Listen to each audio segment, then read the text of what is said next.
Alright, welcome to the stream. Been a few days, took a little bit of time off, was feeling a little sick. Think I'm good to go now. But kind of wanted to make sure I was ready for a somewhat large stream. We're going to look at finishing up the Shadow of the Colossus remake.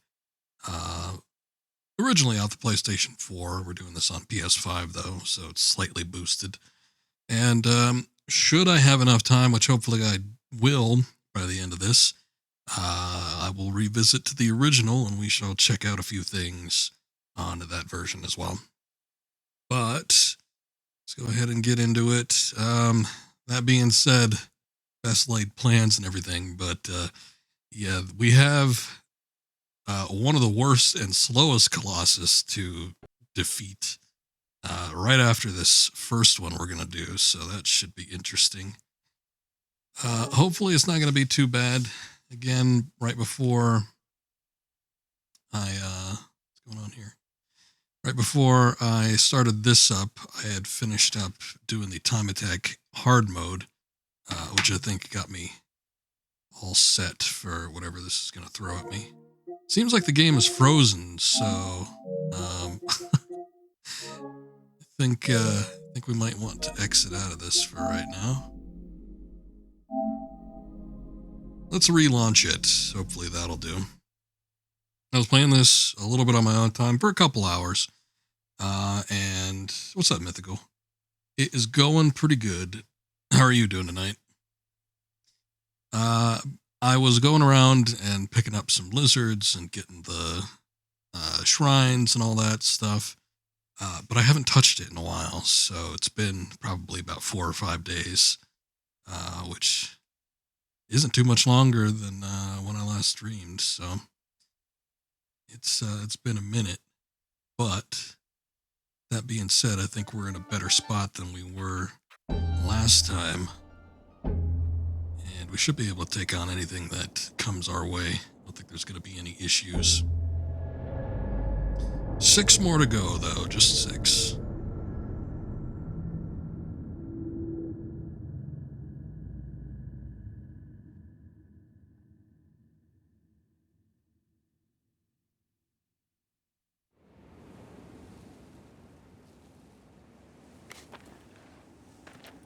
Playing some Liza P, getting your ass kicked, so I switched over to Assassin's Creed Syndicate. Still need to finish Syndicate.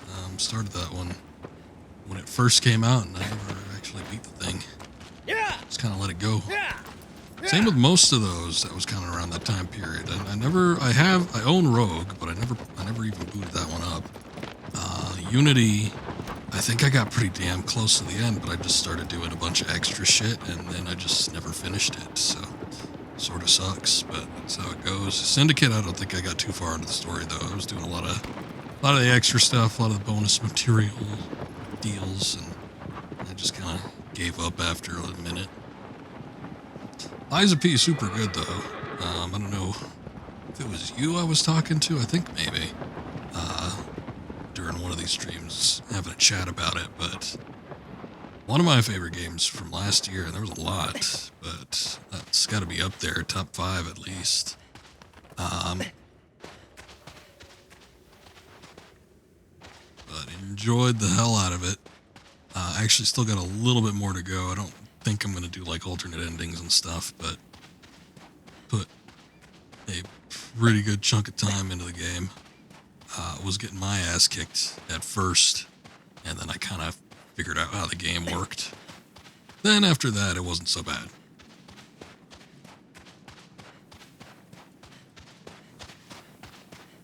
I could play the first 2 missions of Unity, not gonna lie.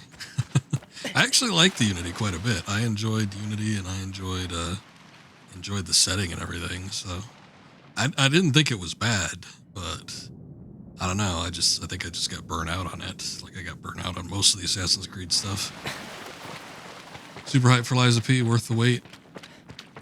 I wasn't really looking too much into it when I first saw the previews and demos they were showcasing of it prior to its release. I'm like, that looks kind of interesting.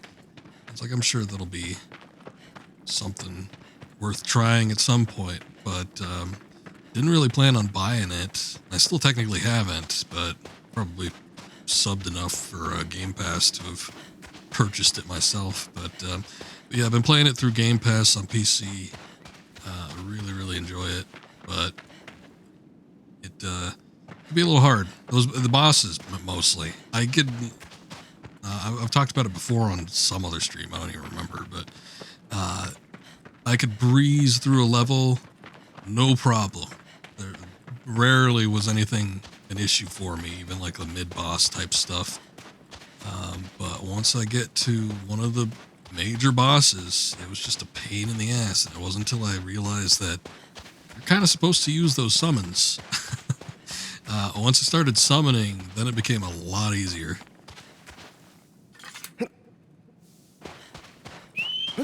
Oops, I mean to call. There's a bunch of other games came out at the time when you started it. Speaking on Unity, I get you. That unfortunately does happen to me as well. It's too much coming out all at once. That's what streaming helps me do, especially with these new games. Helps me kind of keep focused on doing one thing, since I've kind of gotten in the habit of streaming games start to finish on stream. It helps me to, commit and finish these things up. Not always. There's been plenty amount of games that I have not finished that I've done on stream, but there's, for the most part, any game that I start on stream, I usually end up finishing. I've been collecting these things, which I don't think we've really talked about. I don't even know if I found any on the previous stream I did of this, but new collectible that they added to the remake here are these little coins, and there's an ass load of them. There's like 75. You get 75 of them though, and I think they carry over between New Game Plus runs. They should, because there's a few you cannot get without getting into New Game Plus. And I just can't imagine that they'd have you run back and collect all the other ones again. But anyway, once you get all of the coins, you exchange them somewhere, probably at the temple, for the Sword of Dorman, which apparently is the strongest weapon in the game. Even more so than the Queen's Blade, which the Queen's Blade can, especially like some of the early ones, I think it could take out most sigils on a Colossus in one hit. So, I don't know. Maybe it'll just defeat the whole thing once you get up to a point. Maybe. Something like that. It better. This looks a little cleaned up. I don't remember this looking so, this almost looks untouched. Which makes sense, because, it's not like anybody's been in here. And it's sort of in a cavern and stuff, but this almost looks like it's still in use. This little area here. I feel like in the original, the braziers and the sconces and all that sort of looked a little more run down. Anyway, here we go. First Colossus of the night.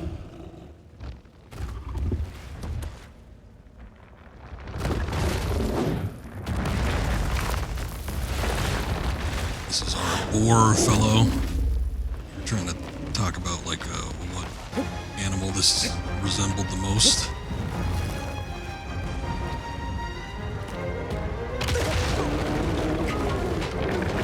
I think somebody said it was reminiscent of a bull, but the tusks looked to me like they were coming out of the mouth, so I kind of more figured it for like a boar. Also jumped off a little prematurely. I probably should have stuck on there.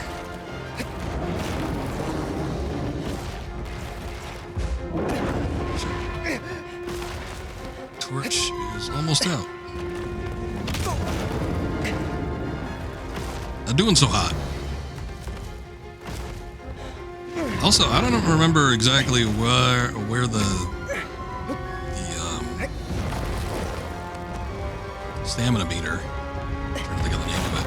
Where the stamina meter was at last time we played, but I got a lot of lizards, and it doesn't look like it's moved up that much. Not to me, anyway.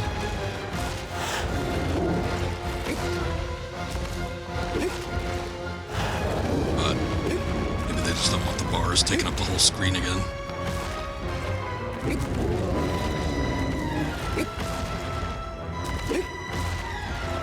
Same process as the original, as we've seen with every other Colossus, so no surprises here. I will do something slightly different than before, though. Instead of jumping down there to him, which could be a little bit risky, I'm going to have him come up here.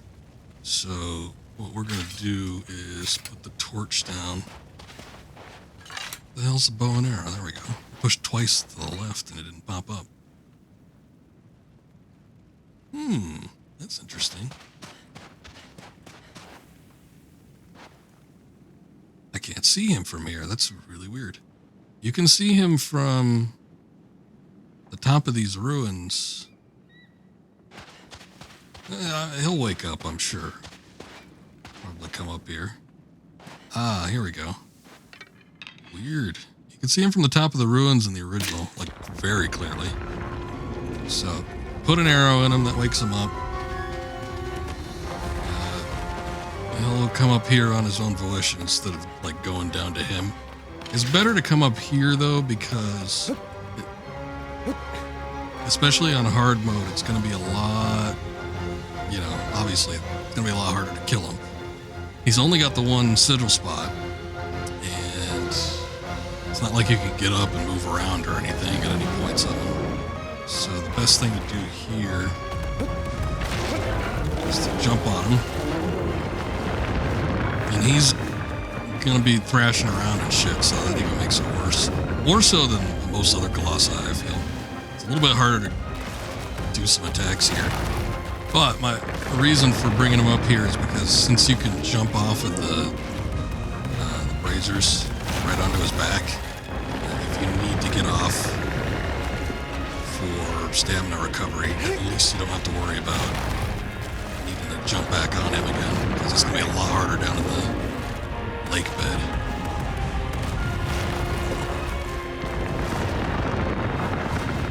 I can't even land a single hit.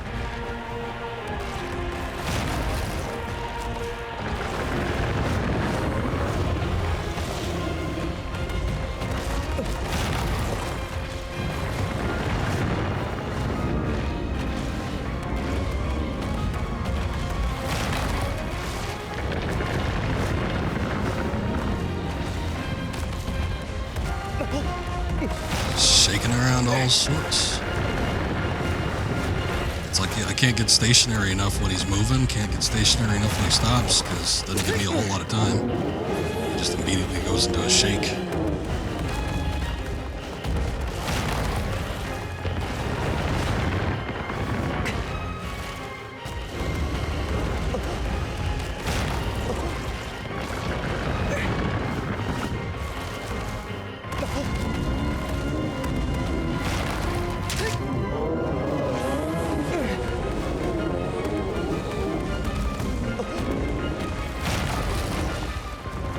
One thing I don't like, might be a couple things, I need to think about it, but like one of the major things I don't like about the remake here is the weird noises that the Colossus makes. All across the board, they just sound off to me. Something about them doesn't quite sound right. Almost sounds like people doing their noises instead of, you know, legitimate sound design. Some guy just going and then putting it through a filter. Sounds weird. Some are more noticeable than others. I'm trying to think of what the other one was. One of them sounded really wacky. I think it was the sand serpent. That's the one. I think it's the first time I like really noticed it. But then I started keeping my ears open for the rest of them. Yeah, they all kind of have weird noises. Would make more sense for the humanoid ones, I guess.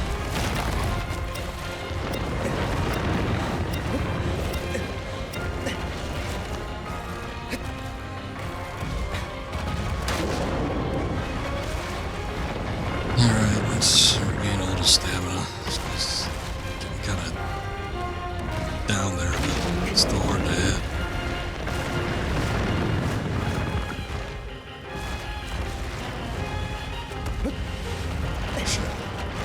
Faked me out.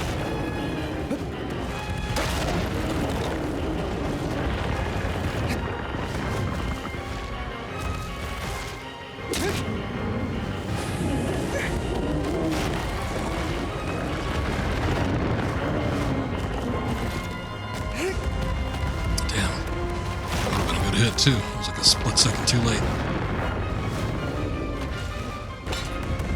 What?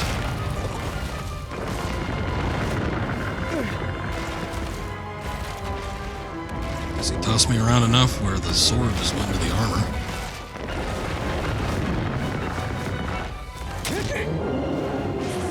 What was that? I noticed the stamina meter was like glowing or something. That was weird.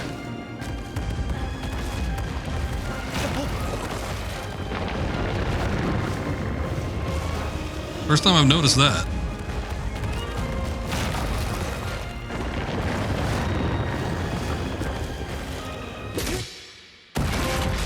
Okay.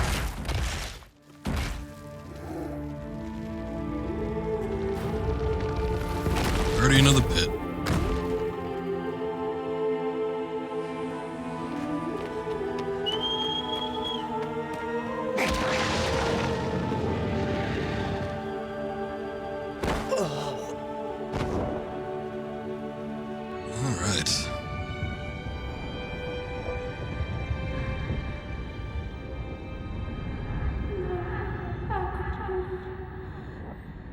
We're getting there.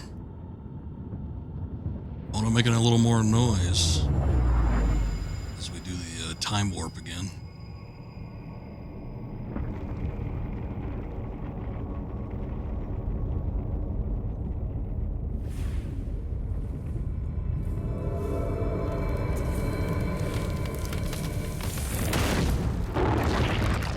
Thank you. Not the hardest one.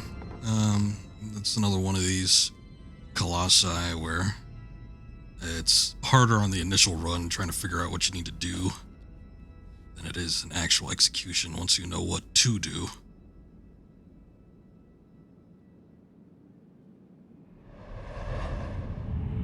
The next foe is Paradise floats upon the lake. A silent being wields thunder. Moving bridge to cross to higher ground.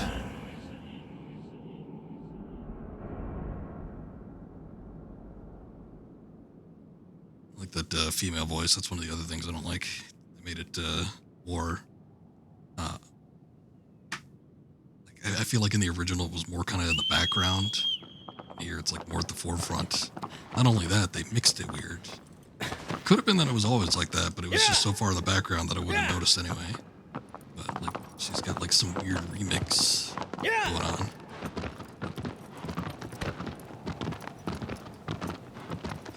All right, everybody's favorite Colossus coming out. This is the one in the actual lake.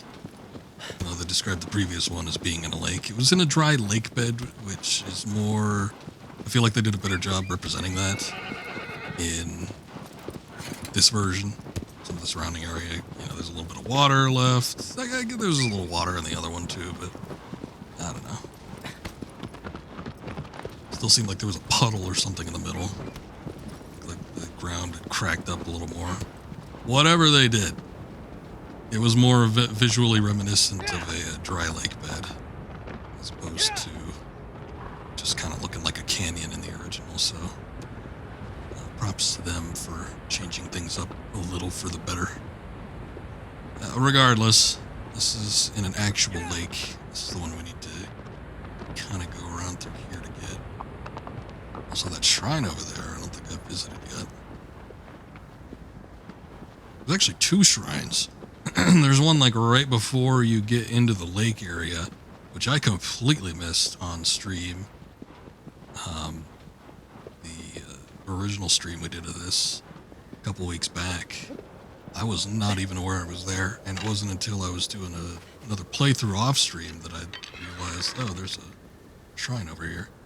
Not only that, it seems like there's, according to the map I was looking at, multiple lizards in that spot too, so if you feel like wasting time, it might be worth it if you could find those lizards. Also, there's a trophy applicable for praying at every shrine. We won't get it until we do the final one right before the 16th Colossus, because that one's locked behind door that you need to unlock once you actually get to do the 16th one. So hopefully I've gotten them all. I think I have. There's not too many shrines, but I did scrounge around the majority of the map.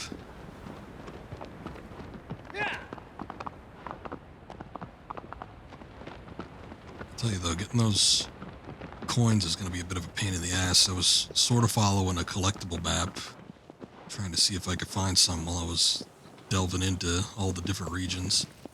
And, yeah, it's a little hard to find some of them. Forest here looks dense. A little less foggy, too. My biggest issue is that they make you kind of crawl all around the map, which is fine, you know, for a collectible. I would assume that they'd sort of make you move around, you know, every conceivable spot to try and find your coins or whatever your collectible's going to be. The problem I ran into multiple times was I actually fell through the map. There's certain spots where they have not checked very thoroughly if there's good collision detection there. Unfortunately, I've just fallen straight through. This water looks a little, I don't know, more shallow. There's a couple times where I had to actually restart the game or quit the game. You could access the menu if you're falling, but I had to quit the game and reload just because I had fallen through the map to the point where I couldn't get myself back out. So, kind of shitty. Should have probably worked over that a little bit more, but it's alright. Especially, like, I get it if, you know, you're just being a weirdo and you're just kind of moving all around the map, just seeing what you could do. But I was doing it in service of finding these collectibles. And, you know, they were near where the coins were dropped off at. So, I feel like they probably should have tested some of these jumps and some of these rocks and stuff first. Here's one.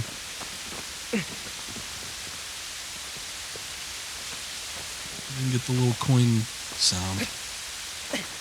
Actually, that might just strictly come to the controller now that I think about it.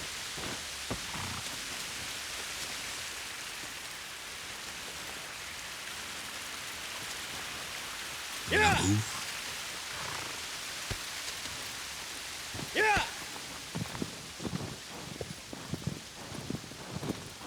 Yeah.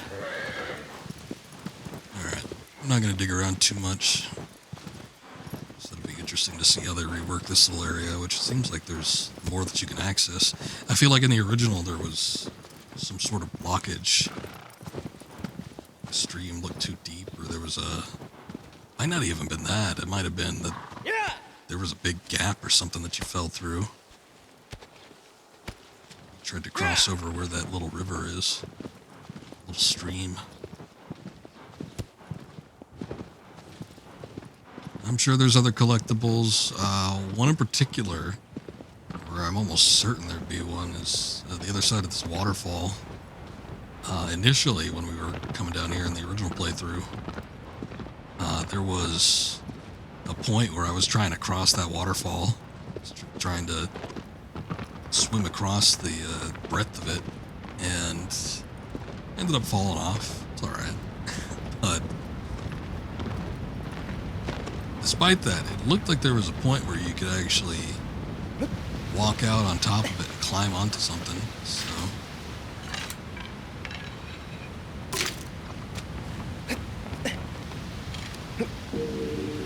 Taking that, thanks. So this is the shrine I was talking about. Completely missed it first time around. And it's a little more hidden. It doesn't have the giant spire like most of them do. It's sort of built into this little rocky thing, but still, the face of it is about as obvious as any of the other shrines, so I don't know. I was just oblivious to it. But yeah, apparently there's more than one wizard. According to the collectible map I was taking a look at. I'm not going to bother waiting around to see if it pops up or anything, but apparently there's 3 of them, so wants to reload or hang out and see if there's something you can get there, it might be worth it. I will say I do not think that there's a trophy or anything for getting all the lizards. Probably should be, but also would be sort of a pain in the ass, I'd imagine. Anyway, you can take a look over here. There's that spot right there.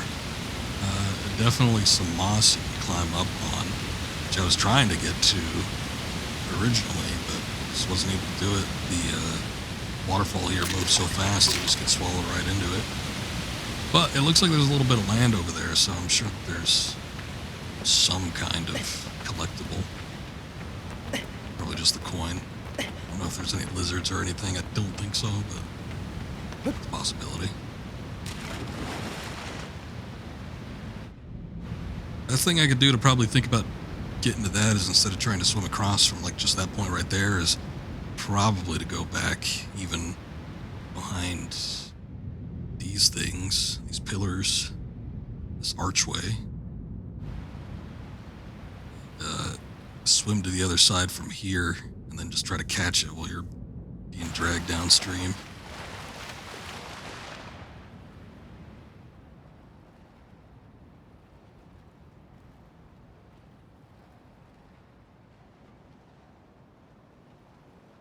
Again, it feels slower when you're swimming underwater.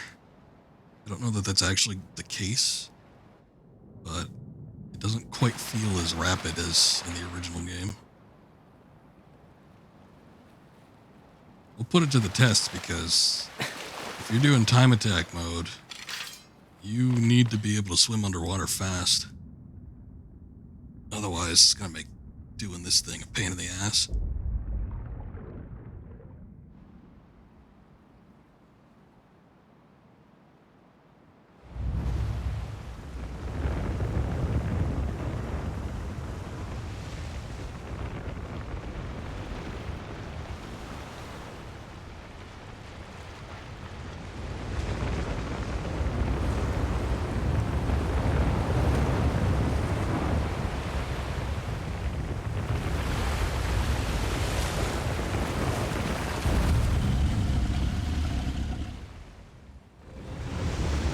Go.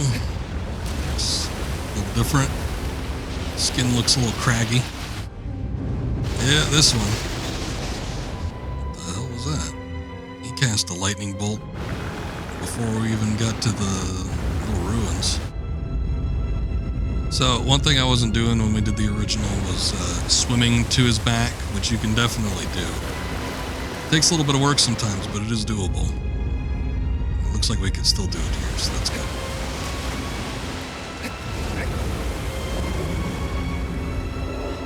So this makes it a lot easier. I was trying to strictly get on his back from the ruins, I think, when we played it originally, which takes so much longer.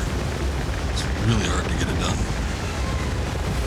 from that point. So just go ahead and swim to his back from there, and then you can just guide him with the whole teeth thing. The teeth on the head.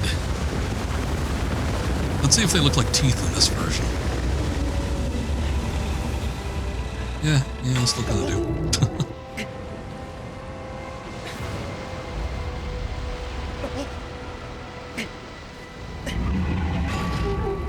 Bastard shook me.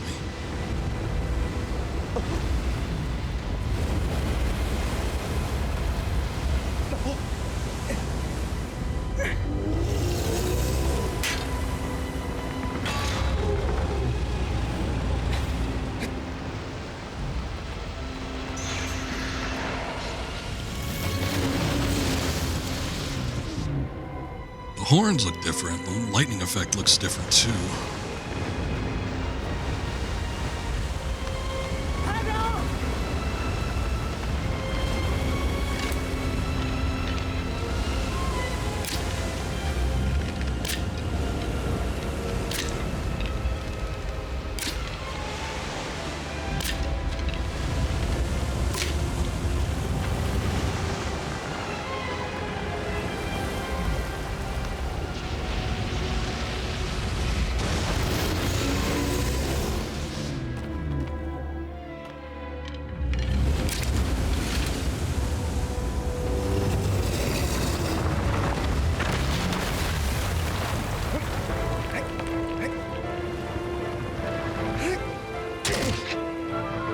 Ooh, not a good hit.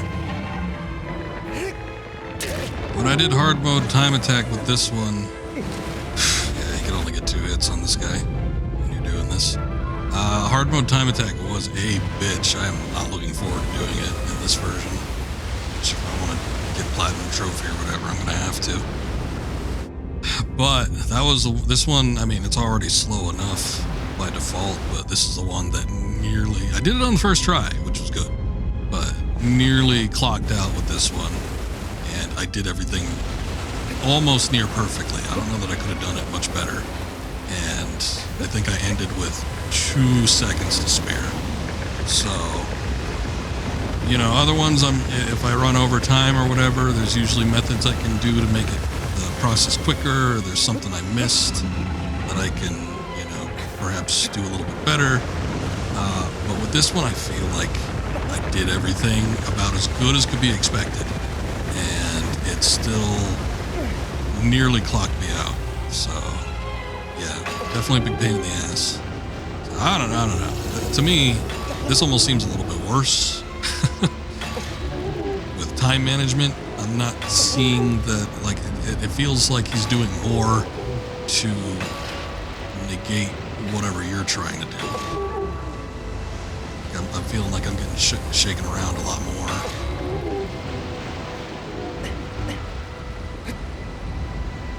I will say that it doesn't appear to be any bullshit or anything going on with the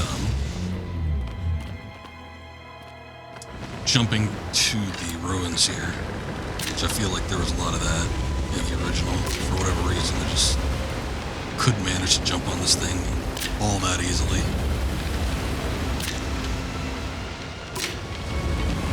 He pulls this shit too, which annoys me, but like he loses focus on you for whatever reason, and it's like you're standing right here.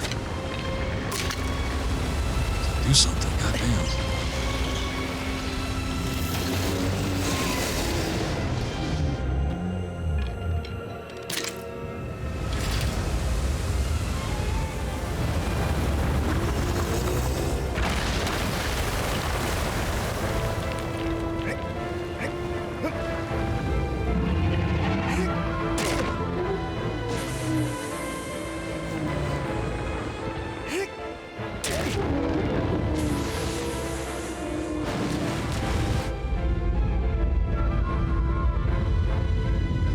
Usually after halfway down or 4 of those hits, you will destroy the little ruin thing too, which means you gotta work your way to another one. Sometimes that could be a pain as well. It just seems like he's trying to get away from me.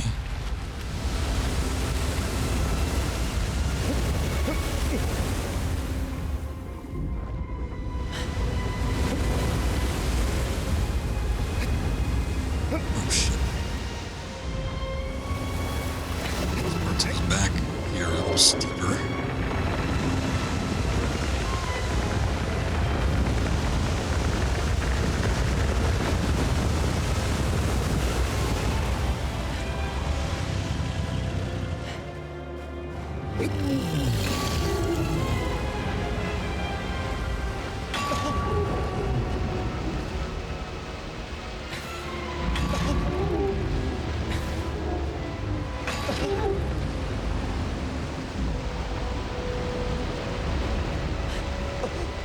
Shit.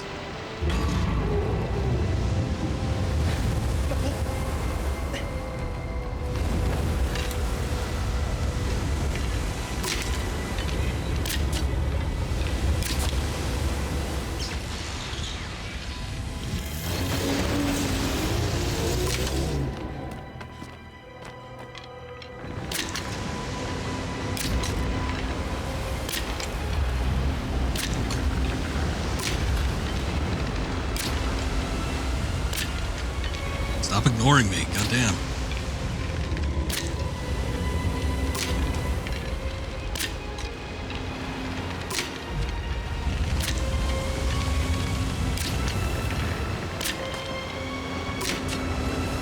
They give you a decent amount of time with time attack mode in this one too. It's like 13 minutes or something, but boy.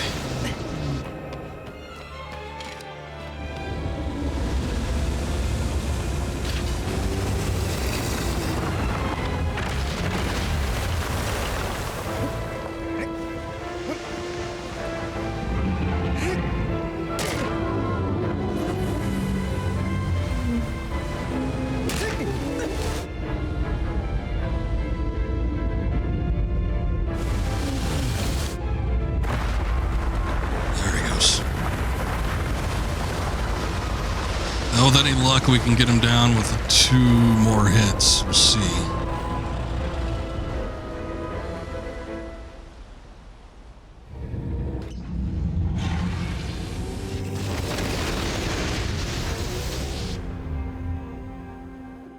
I don't ever remember him trying to shoot you from while you're in the water like that.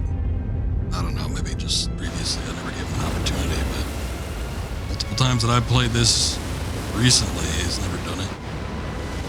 So I don't know if that's a new attack with the remake, or that's something he was always programmed to do. He just never did it when I was playing it.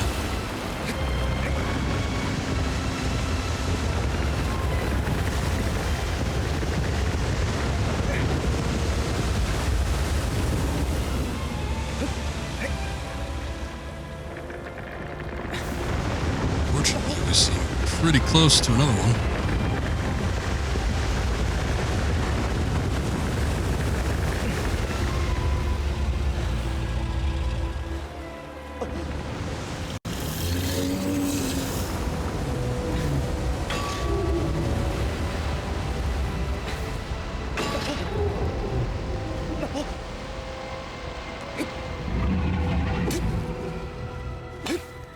Turn a little.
Truth.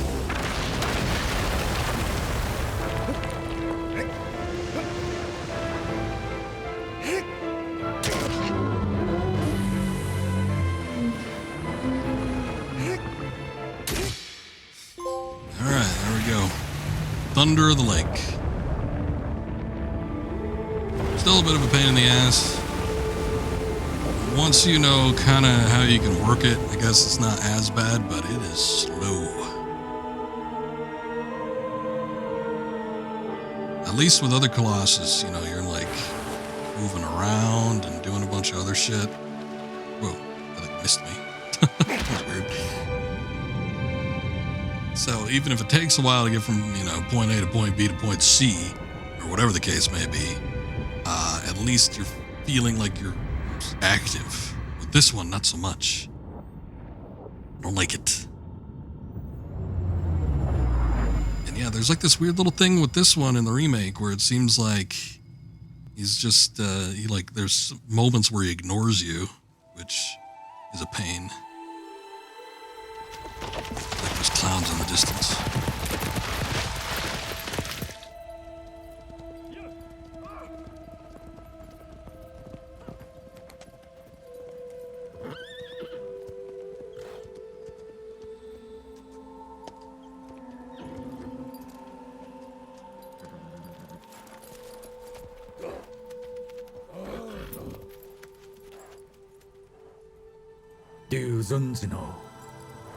Only a little more to go.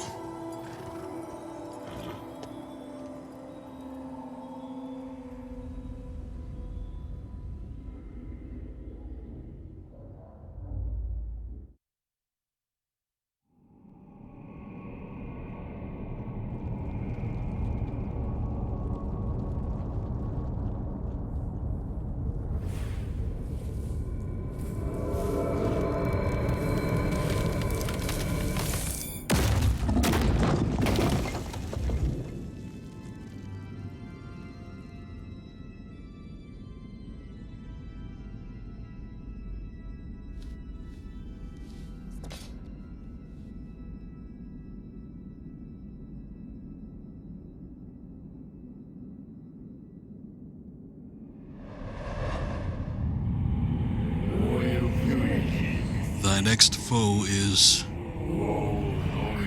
vast desert lands. A giant trail drifts through the sky. Thou art not alone.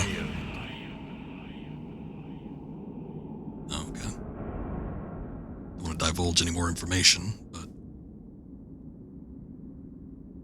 that's how it goes.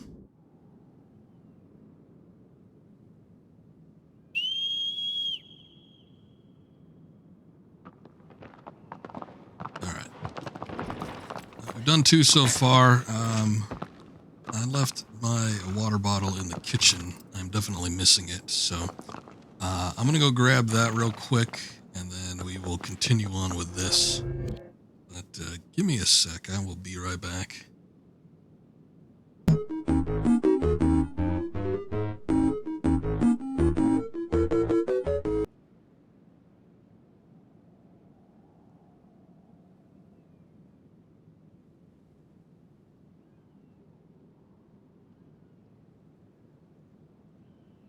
Oh, I need to unmute myself too. That'd probably work. Okay, we're all good to go. Let's see. Okay, we are about to hit up the Sky Serpent.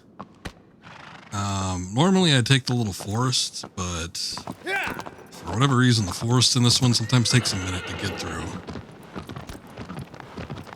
So, I don't know, maybe I'll just go around the mountains.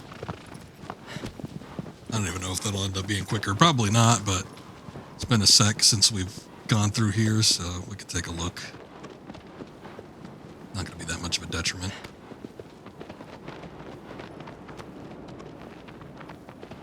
We're getting there, though. 4 more left. Not much to go. This is definitely one of my favorites, so it'll be interesting to see. They change up the Colossi a little bit. There's differences here and there in the visual appearance, but not too much. The biggest thing, and you know, I'm sure this was rectified in the PS3, like HD edition, because I know that version runs faster, but biggest difference is going to be the performance, because we played the PS2 version, and oh boy, specifically this one, I think this is the one where the game probably had the most trouble running. It dropped to what appeared to me to be single-digit frame rate. It was pretty bad. So, it'll be nice to be able to play this in what I assume is 60, or at least a consistent 30.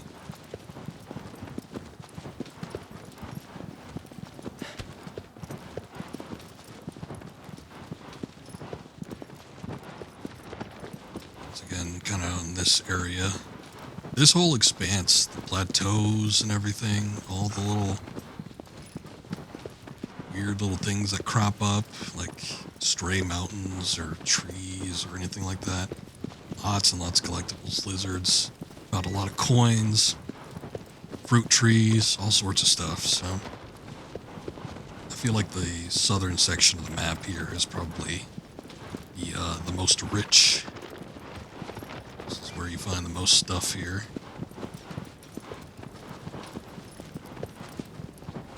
Nice looking little spot too. Sort of reminds me of some old road trips used to take. I think particularly one down. We used to go to Florida. It's a lot of green. Which I live in a desert. Some people might say, oh, they don't get to see a whole lot of it. No, again. Especially in this particular desert, there's plenty of trees and stuff, but boy, out there, southern United States, there's some spots where it's just like rolling hills of green, just like pure green, which that I'm not used to.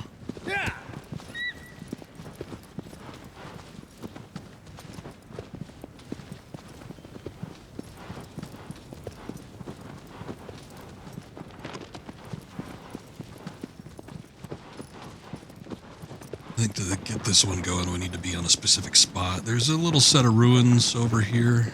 Seems to be the place where it usually perks up, so try to hit that up. Let's see if I can see it. Come over this hill a little bit more. Pass it, did I? This is a big arena, though, so I'm sure it's still around here somewhere.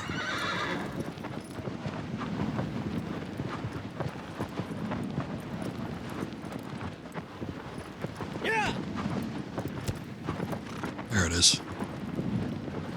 I see it.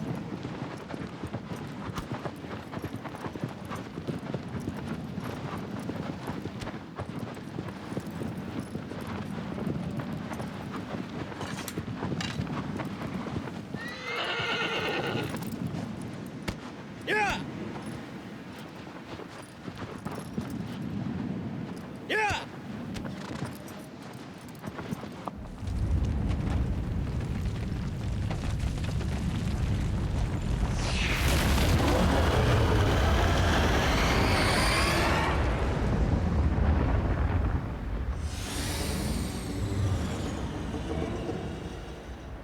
This one was cool. Yeah, this might be the coolest one. For me, anyway. I've thought about the entirety of it. I mean, the location, the process of bringing it down, jumping onto it, all that makes for a Yeah. very nice Colossus battle.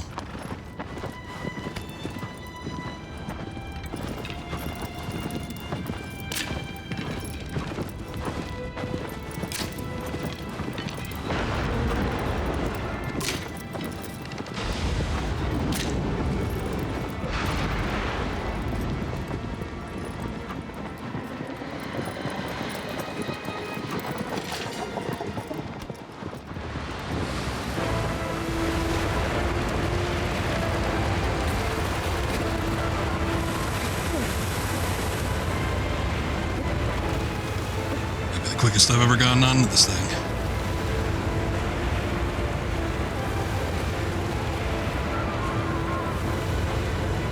So quick, it's like can't even raise the fins up that fast.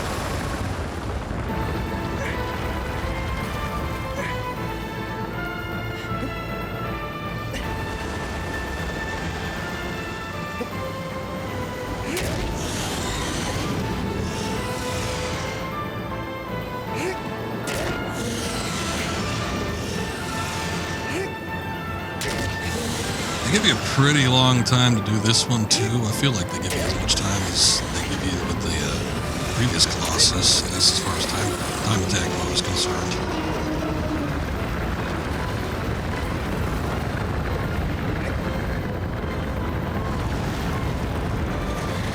Which I don't feel is super necessary, but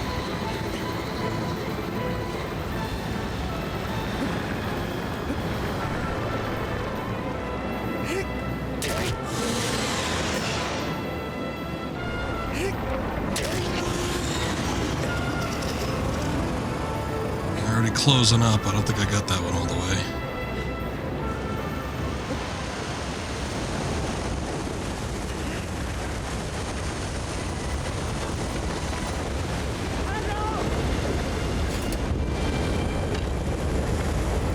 Oh. Tail bumped up a little bit there. Oh, there you are. Okay, we could sort of use the Colossus look button to kind of track where it's coming out of, but it doesn't register until it actually starts popping up, so.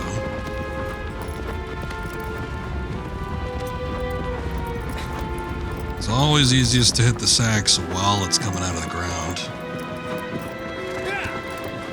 Once it gets up in the air, then you have to lead your shots a little bit more.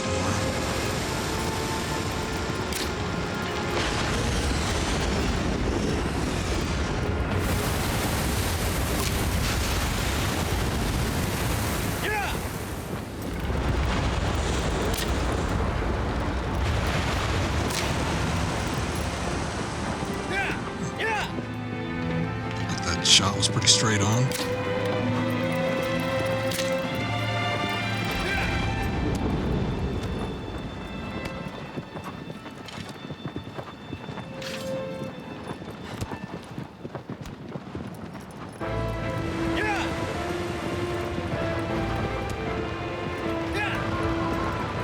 goo in the sack. There's something in the sack. Looks like, I don't know what the shadow is supposed to be. I don't know if that's representative of blood or if it's strictly shadow, but there's something in there. I don't know how it like regains while it's in the ground though. It regains whatever's in the sack. Didn't work out so well. Must have got on the fin.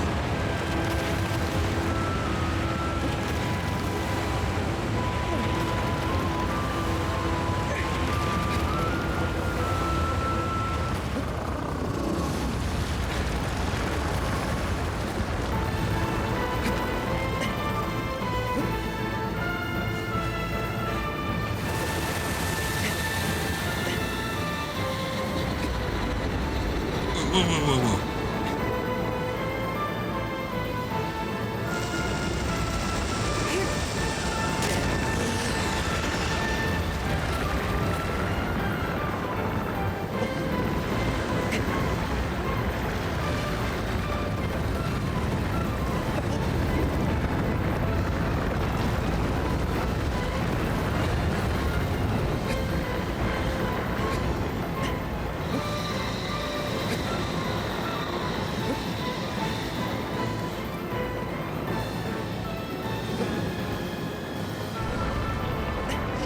Oh, you gotta be kidding me.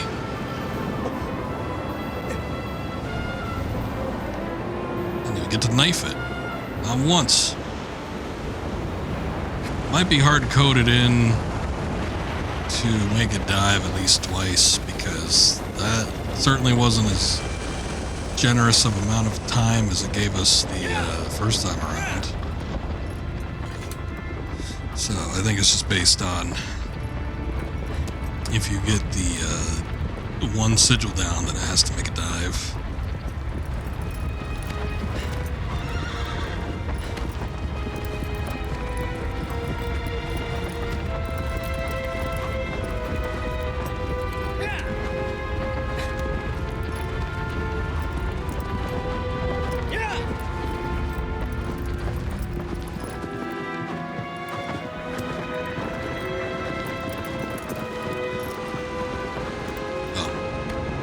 Way off in the distance.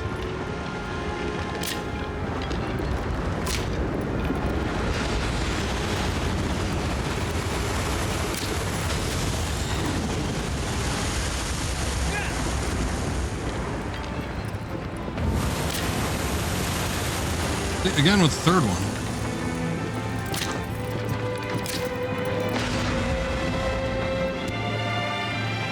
I shoot it straight on and the thing doesn't pop.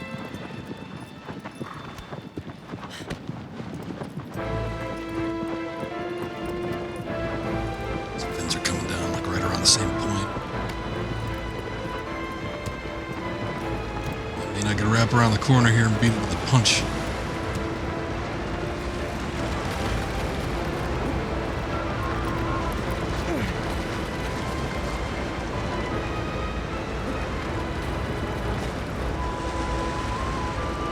Drop one that seemed to work better last time. Instead of being like right up at the top, that could flip you over and then you gotta jump up and jump back instead of just walk off.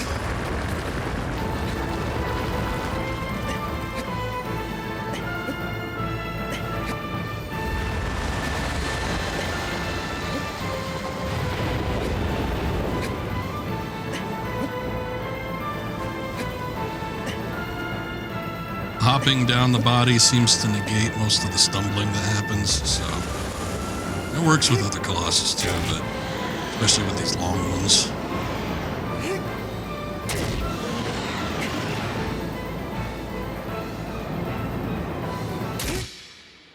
There we go. Signs amidst the storm. 3 left.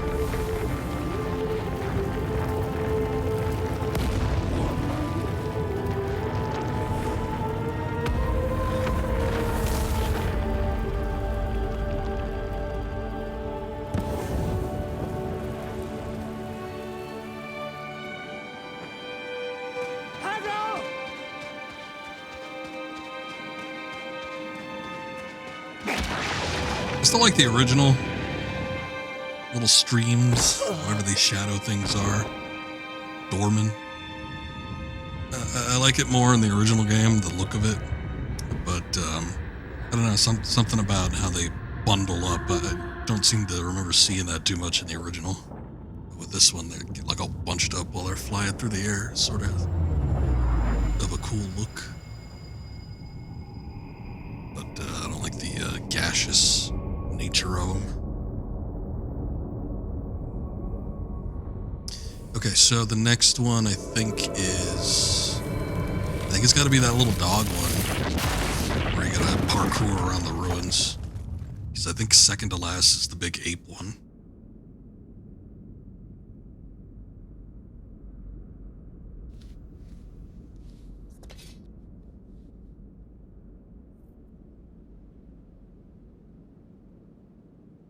And then obviously we all know what the last one is.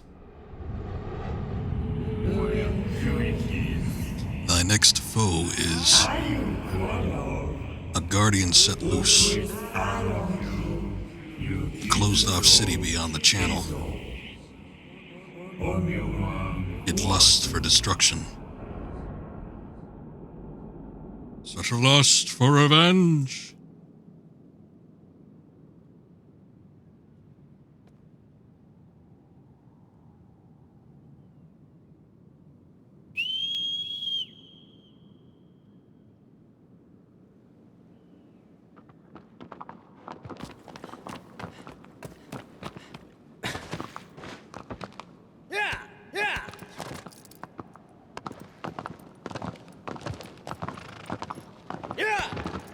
This one always kind of confuses me on its exact location. I think it's sort of near... I think it's like in the canyon kind of area. Yeah. When I start seeing the entrance to it, then I'll definitely know it. Because it's got like the spires that lead... It's like a path of spires that lead to the entrance. Like actually getting there sometimes... A little bit of a pain.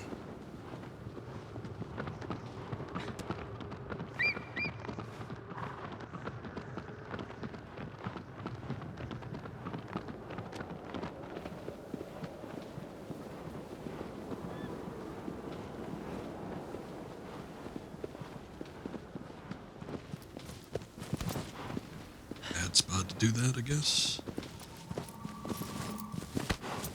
Might take the nearest entrance here and just hope that we kind of end up where we need to.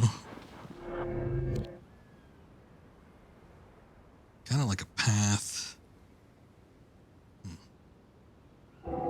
Yeah, I see. I think I see where it's going. The other good thing is the map's a lot easier to read than this one.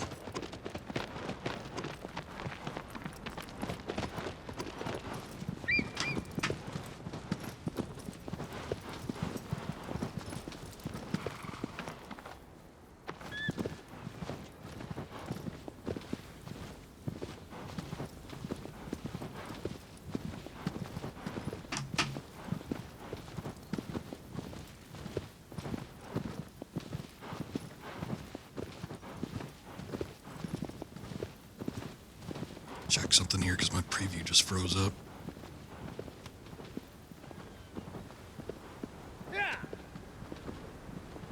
Think we might be good? Okay. Yeah, I think we're good.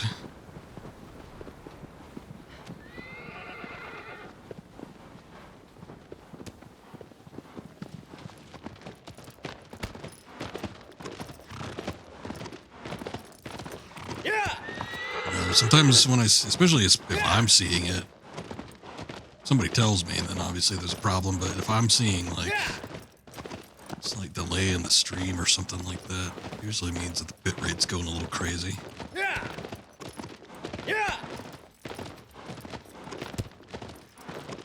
Which I always forget, but every time I try to do like an early stream, which isn't often anymore, but I always forget like I need to stream late.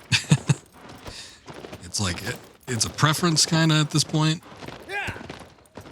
Sure, there might be a few instances, some days during the week where it might be easier for me to stream earlier in the day, midday or something like that, but internet does just not want to work here Yeah. during those times of day. Yeah. Yeah. And once I get to about, 7, 8, 9, within that time period, if I start anywhere around there, it's usually no problems.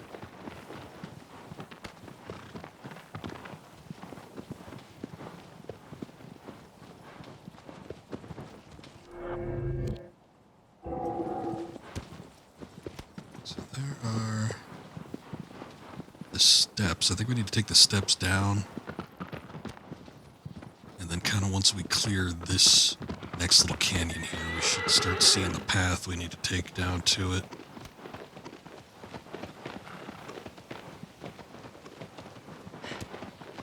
This is one of those where there's only a single way to actually access this one.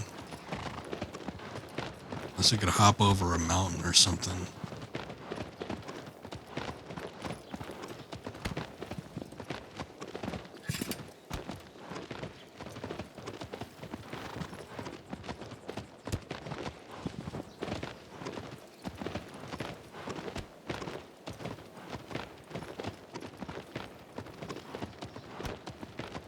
Okay.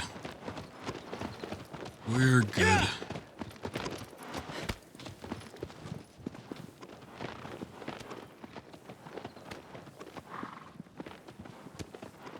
Okay, so these are the little spires I was talking about. Sort of the markers show you that you're getting into this area here.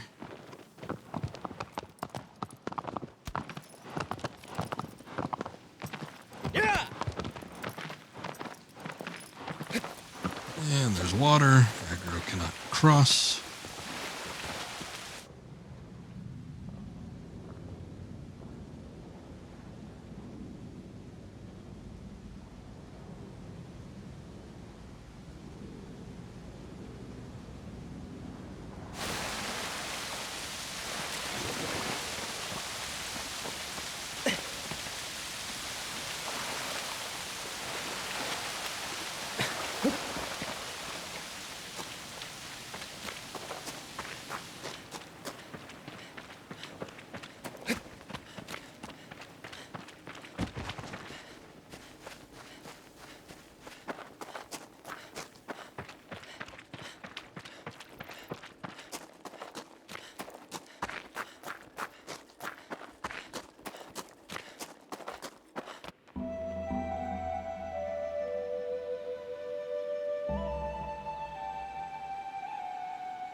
This looks nice.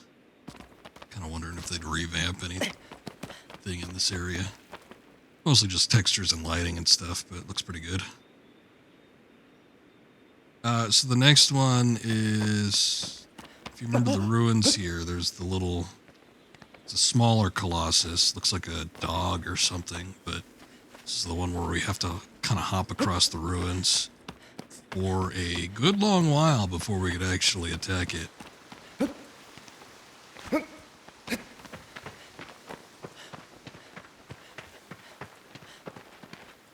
See him up here. Actually, shooting him doesn't disturb him.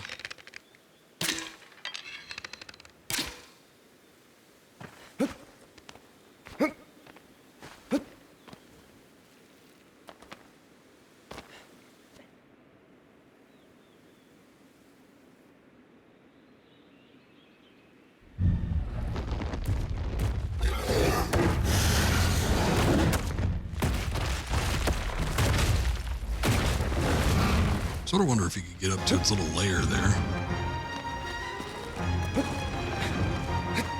Okay, so I'm not going to be doing a whole lot in terms of fighting it. We just basically have to get it to follow us. Again, whistles will attract the thing. So if you're not reassured that it's actually following you, just keep whistling and you should be able to get it. Every time it hits the thing, I like to get to a standing position and shoot at it if possible, but I think he might see us. Maybe not. See, that's the problem. So if he's not all riled up, he's not going to hit the pillar. So, pillar takes 2 hits. Second hit, it tumbles. You know where it's going to fall, which you can always tell because there's going to be ruins in front of it. You're going to want to brace yourself on the side that's not going to be falling face down.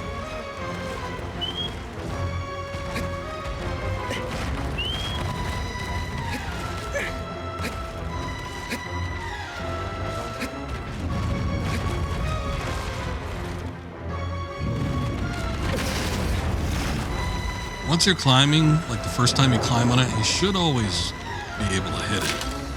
But for whatever reason, the second time, you have to kind of like make it do it. So that's why I like to get on top in between of each headbutt he does.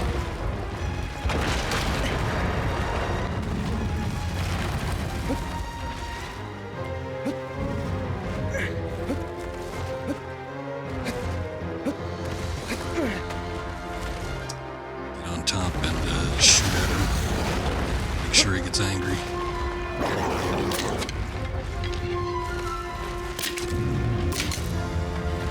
Always tell they're angry when the eyes are red. I did that one pretty damn quick. This should be good to make the point that we probably need to grip on the thing while it's falling down. I feel like in the past I've been able to jump off it while it's been, mid-fall and then hop onto the next one, but not necessary. Definitely have plenty of time attack mode. And sometimes I just end up falling off the thing entirely and I'm knocked out for a second, so at that point it's definitely not worth it.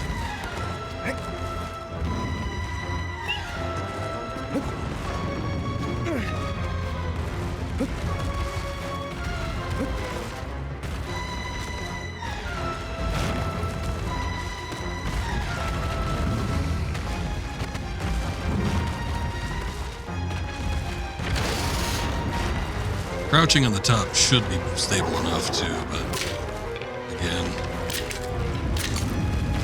while it's falling, you obviously don't want to be on the end of it right there on the top.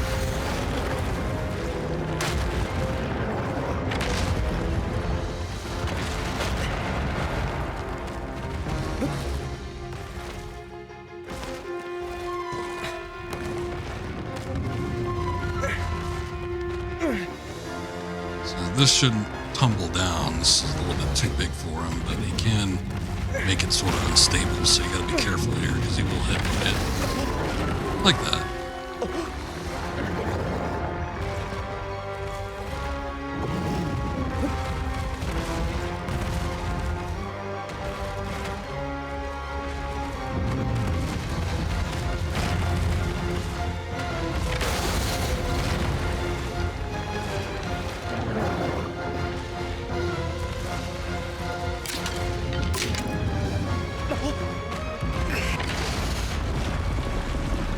This one during the cutscene, I like to drop a couple because that goes right into those ruins there.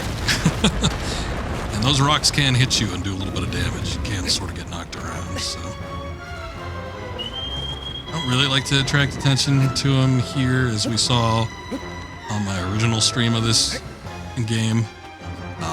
He got me down good. But in most cases, it seems like he's not even really following you. He actually starts to walk away. So, might want to call out a whistle or something just to make sure.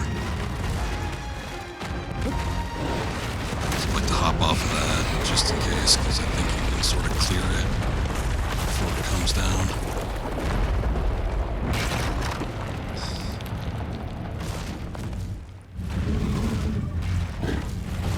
Anyway, that's what you need to do to finally get the armor off. And then that's when he becomes vulnerable. Best spots to get on top of them are like these, because these are unbreakable. There's some stacked blocks that you can get on, but those come straight off. So you want to get on something that you can reuse over and over again.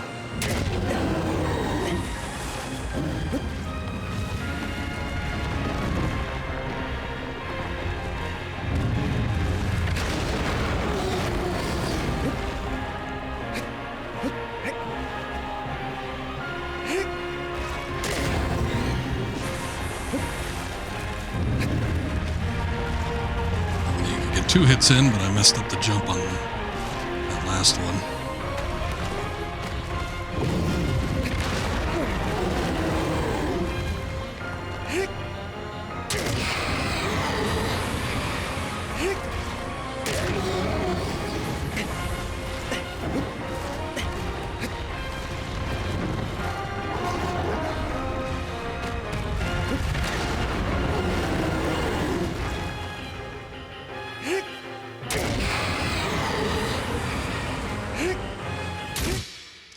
Easy peasy. Shield of the Colossus. Now, with this one, it might be tempting to stay on him, especially when you have so much stamina and stuff, but as with most of the other small Colossus, like the one that we saw, the boar that was in the cave that you have to scare with the fire, with the smaller ones, they're much more hyperactive. They shake around a lot more. You can, especially if you're doing like a time attack mode, you can easily wear out even a really, really big stamina meter. So, best thing to do is just like I had it there. Hit him a couple times. Once he's up, jump off, get back onto an indestructible surface that you can jump off of and onto him. And will subsequently, once he headbutts it, he will get knocked out for a second. Just keep doing that, rinse, repeat, and you take it out super, super fast. So much better than trying to hang on to him while he's writhing around and shit. That does not work.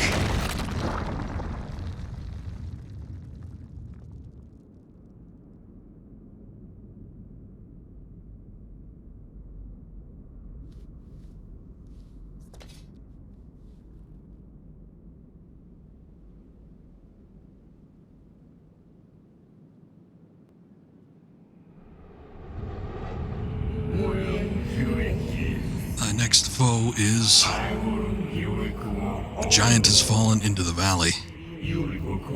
Acts as a sentry to a destroyed city.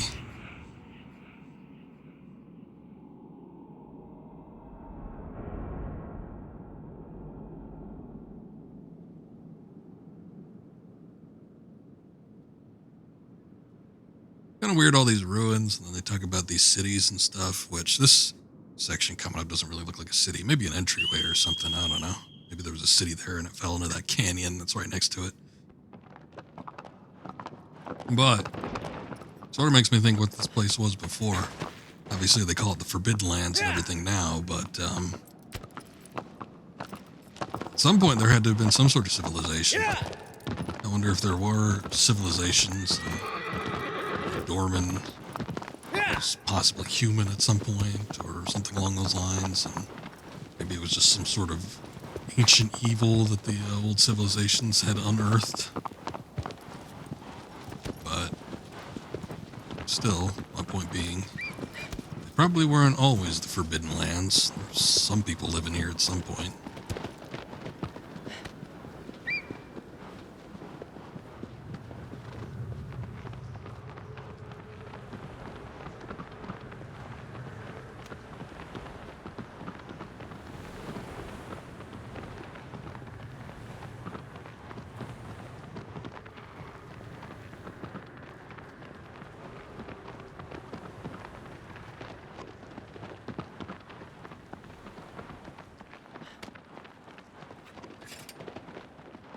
Another one where I know exactly where it is. It's very easy to find. Pass by. You're basically right in front of it when you do the dry lake bed Colossus. Big old entry point.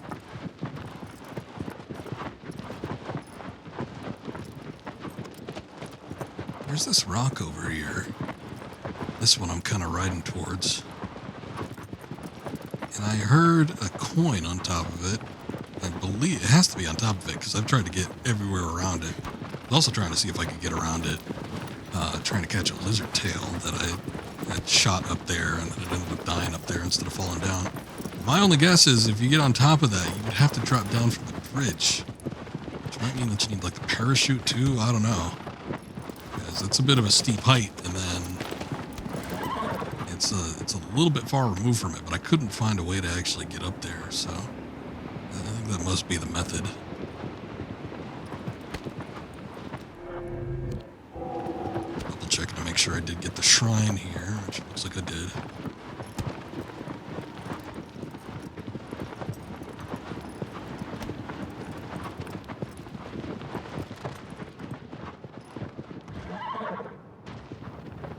Big old jumps. Sand dunes are steeper than we think they are.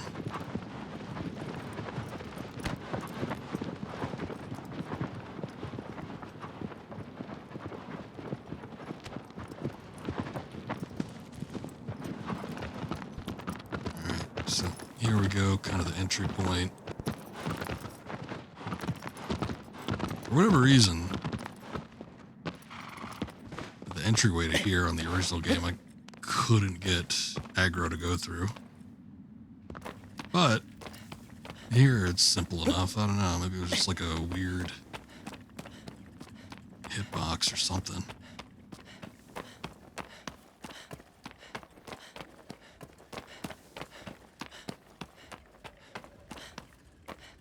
This looks pretty cool. I was taking a look at the collectible map. There was a coin up here, and it said, "Don't forget to get this one before defeating the Colossus." So I think there must be one that's like at the top of one of these bridges. One of these sky bridges.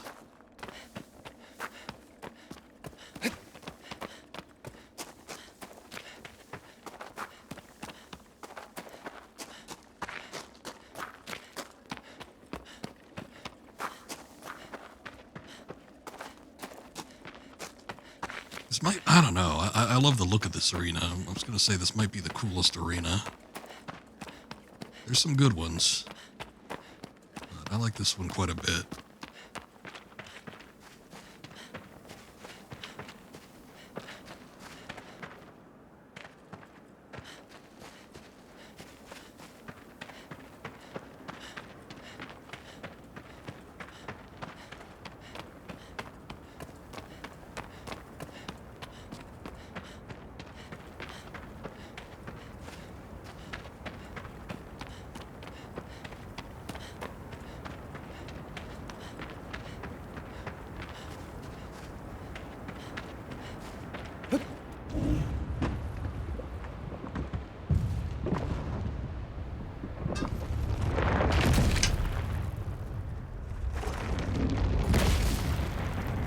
Grounded ones, just the sheer stature of this one.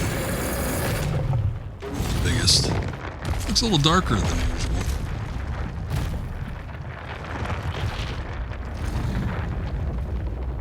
That big ugly mug though. Here there's a coin or something over here. Here it is. Right at the edge. Alright. So outside of getting that coin, first thing you want to do is get near these steps.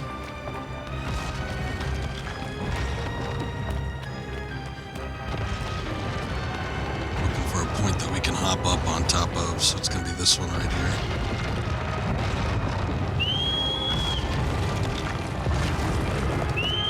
Whistle for our friend. Attract his attention, make sure he knows his role in all this. Gonna be looking for that leg lifted up. There we go. Roll off. Still take a little bit of damage. Oh, and he didn't even hit it. Hit like right at the corner of it. That's weird.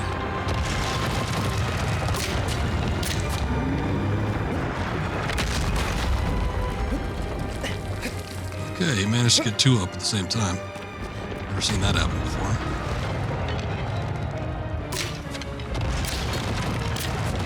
Okay. Once the step is popped up. Obviously, as I just did, you can hop right on top there. I'm going to be trying to get his attention again, so take a couple shots until he knows what he's got to do.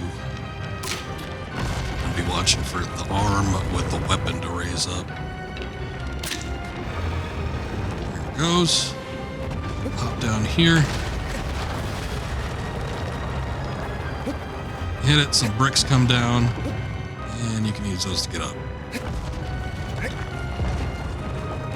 Jump across. Got steps here.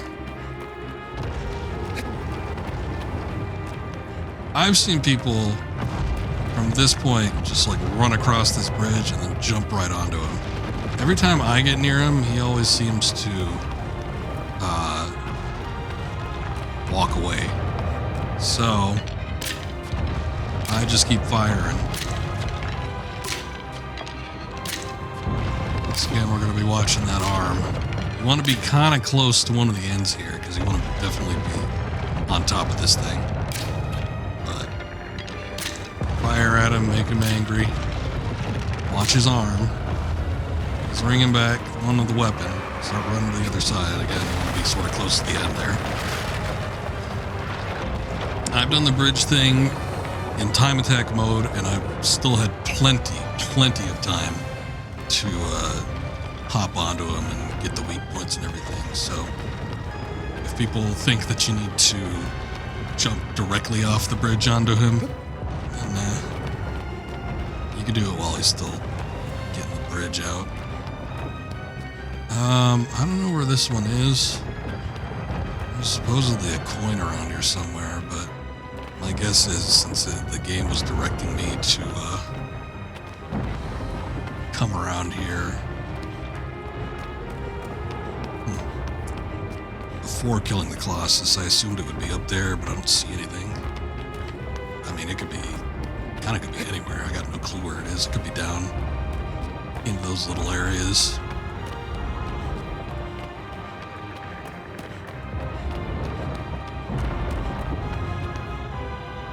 Not too sure.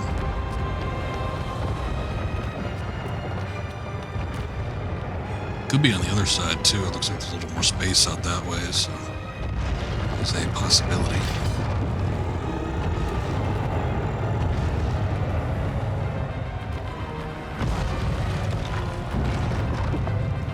You kind of get him a little close. It does wander underneath you.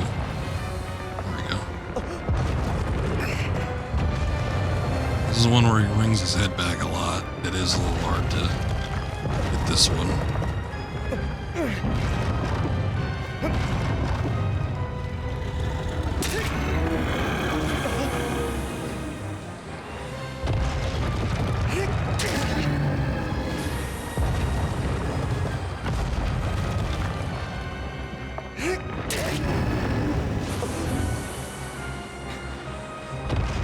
This is one of the ones where I feel like if you get a good rhythm going, you can prevent him from like writhing around too much, because he sort of staggers. Which it seems like we're getting a pretty good little rhythm here without him freaking out.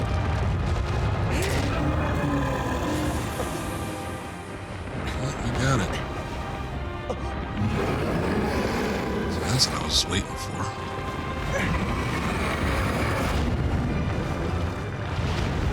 So he's got 3 weak points. Boy, I'm kind of forgetting where the third one is. I know one's on the hand. At some point we need to drop to his elbow that's holding the weapon, but that's like sort of the last thing we want to do. God, I think it's on his chest. It is. It's on the other pec though. Much more prudent to drop on that end instead of crawling across. The chest is actually, in this case, I think it's a little harder than the head. Again, the head, like we saw, we can sort of get him staggered to the point where he's not gonna move around too much.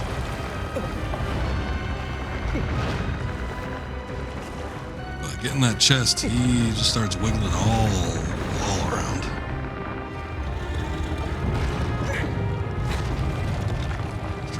collect some for stamina here.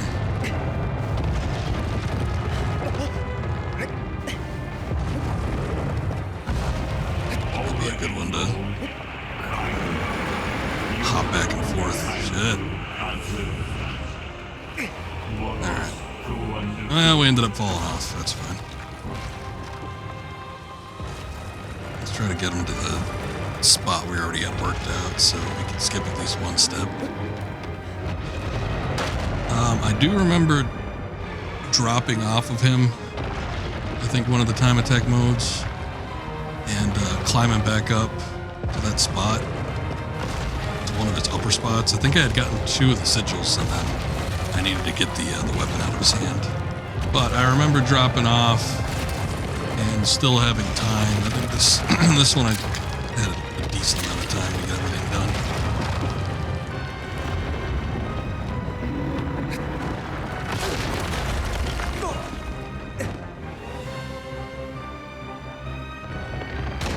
Knocked out.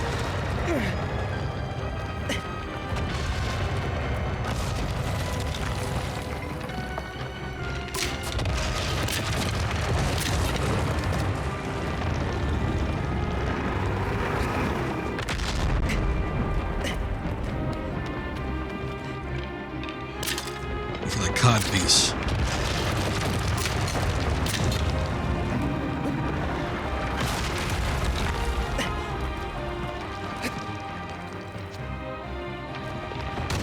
Alright, got him to step up. We got the brick down and everything, so don't need to worry about that.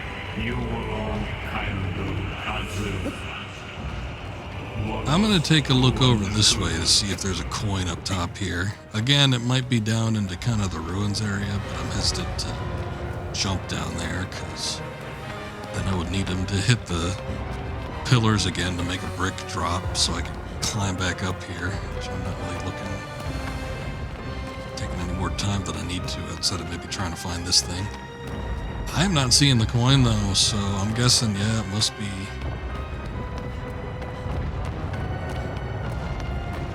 must not be up here, unless it's down there, but when I was looking at the map, it seemed like it was closer to the entrance than anything.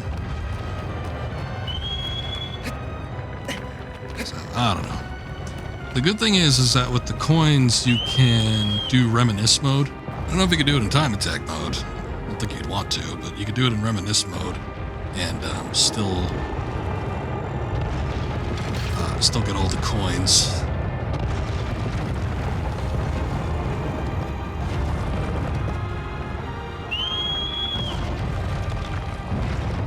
A little closer.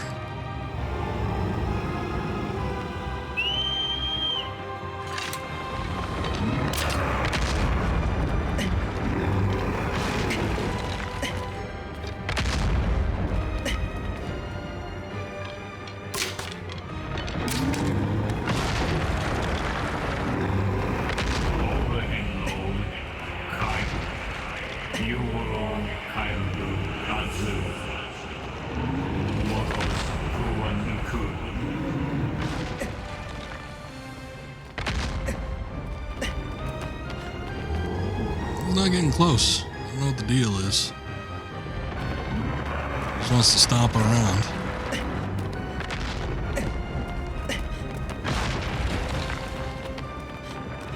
It's alright, but I've moved on.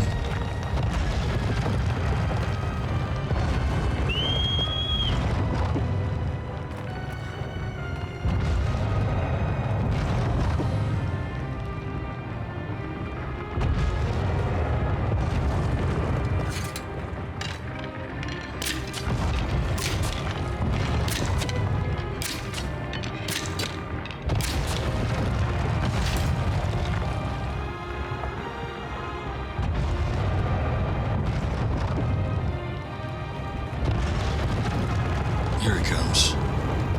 It's still a little far. There's like not a whole lot I could grip onto.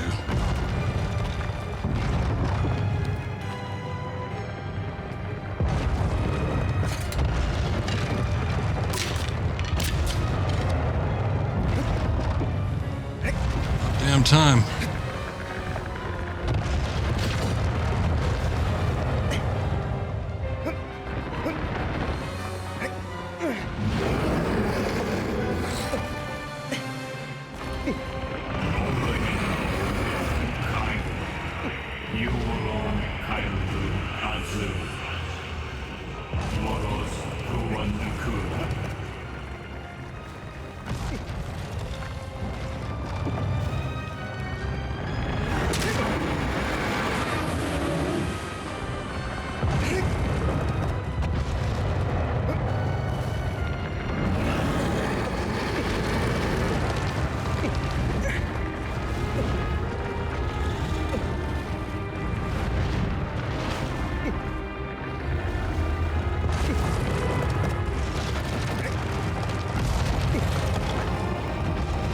Sometimes dropping momentarily, like for a split second, releasing the grip button and then hitting it right over again will reorient you faster to the point where you can, like, do a stab.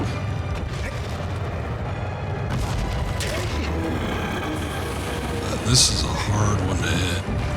And what's worse is that you risk losing your stamina very, very easily.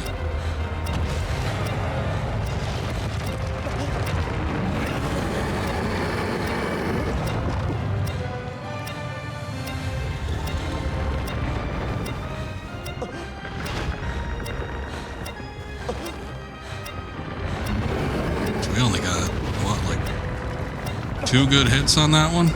Wasn't great.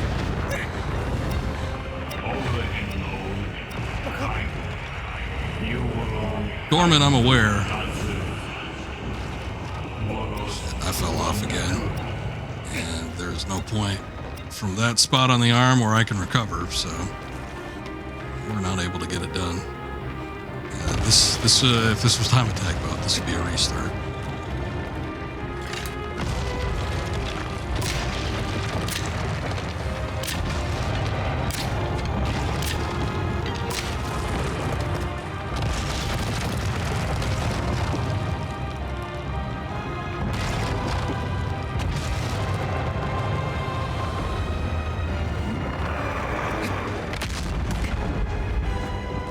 Look, finally.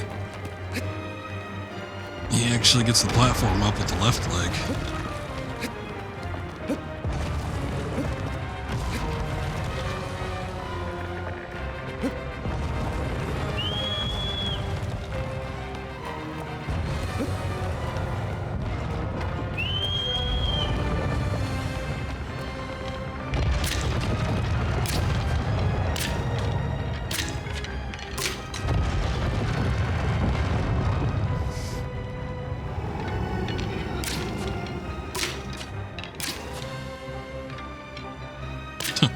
Okay. Fair, we could just stand there for a second, contemplate. He's planning his next move.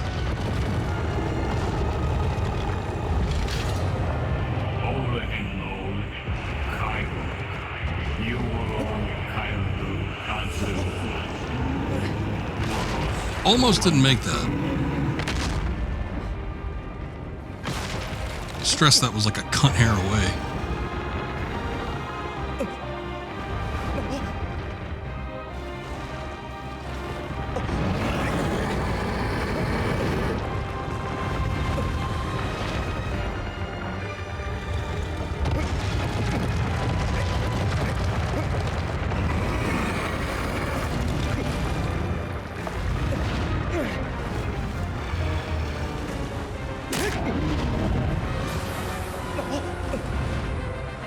Once we get this sigil, once again, we are not done. We need to climb back up and then get on the arm.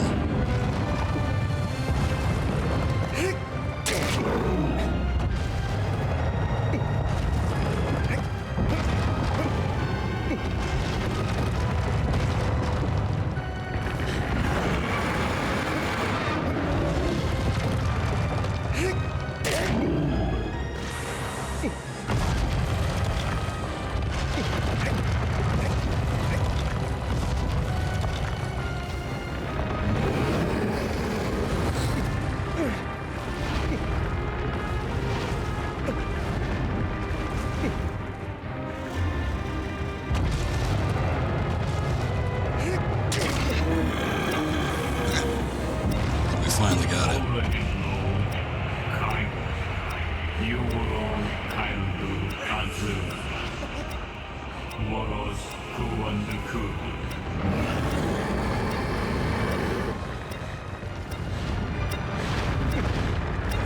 It's the arm with the weapon, so it should be the right arm.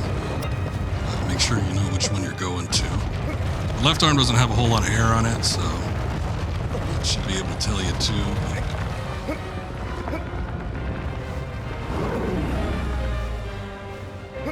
You don't need a ton of stamina to do this, but I want to make sure you have enough, because he still can wiggle around a little bit.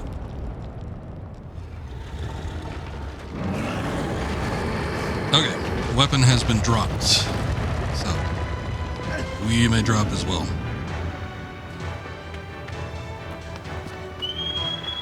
I want to get far enough away from him where he's going to do a hand attack like that. I don't have a ton of stamina, but gave us a pretty quick opportunity.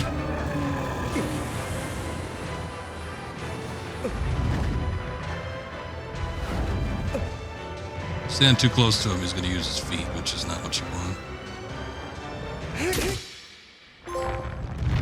Fortunately, the hand has a mercifully small amount of HP that you can take out, so it takes a couple steps. But at the same time, too, even if you aren't able to get it in one go, you do not need to climb this whole arena again just to get up to him.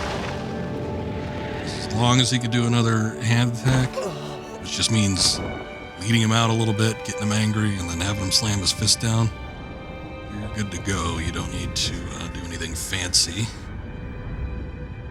Not anymore.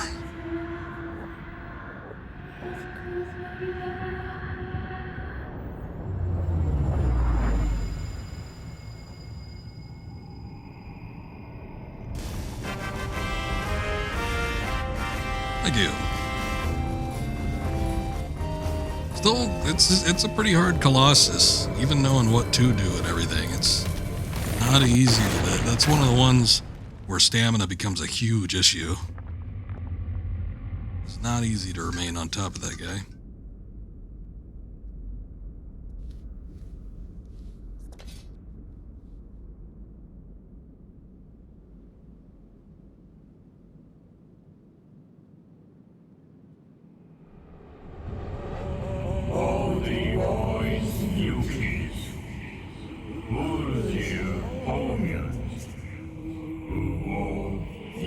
Ritual's nearly over, thy wish is nearly granted.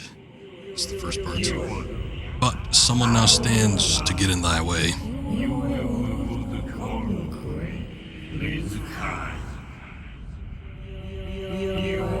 Make haste, for time is short.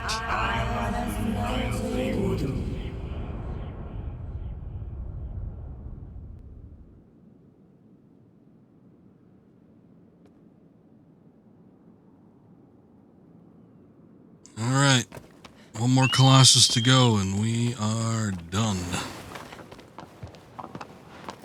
Let's take a look at what's going on here. He doesn't look quite as, Mona doesn't look that much different, but he doesn't quite, Wander doesn't look, his hair's gotten darker, maybe he looks a little dirtier. He doesn't quite look as haggard as he does in the original game, though. Maybe it's those chubby cheeks. Because I remember at this point, it's like, okay, after you defeat the 16th Colossi, yeah, he looks drastically different than any other point in the game. But I seem to remember, like, after 15 or whatever, he was still looking a lot more pale. I mean, his hair was obviously dark. I feel like the veins were popping out a little bit more. Here, he just looks a little dirty.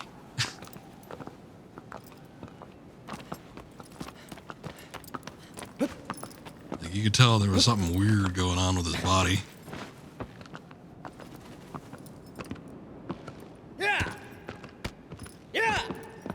But, alright, Colossus number 16. A lot of people say this one's super easy. I could do it respectably. But, yeah, especially taking a look at the stream we did of the original game. Definitely had some problems with it. We'll hope that we can get it done more proficiently, which we've gotten everything else done. pretty concisely, comparatively speaking. So I think it'll be a better show than what we did with the original, but still, definitely have my issues with this one.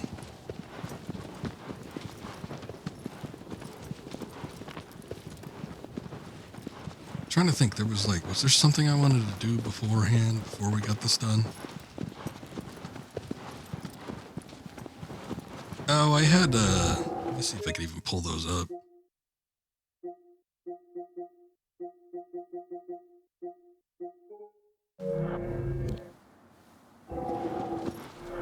Was that like the last video I took? It was just the trophy. I remember I think there was a replay I took of like something weird happening. But these are all trophy. Oh, it was this one. That's right. There it goes. So if you missed that, I was looking all over the place. I was looking around getting the coins and lizards and stuff on my own time. Was trying to call for aggro, no answer. Was wandering around for maybe like 5 minutes, and then I finally saw aggro next to that wall there, and I'm like, oh, there he is. So I run over to him, and then he just disappears. And for the rest of that session, aggro was just gone. No whistling. I mean, I had to walk all the way to another shrine to make sure. Well, actually, I didn't need to. I walked to another shrine voluntarily to see if I could get aggro back, but nope, just blipped out of existence, and that was it. Never came back.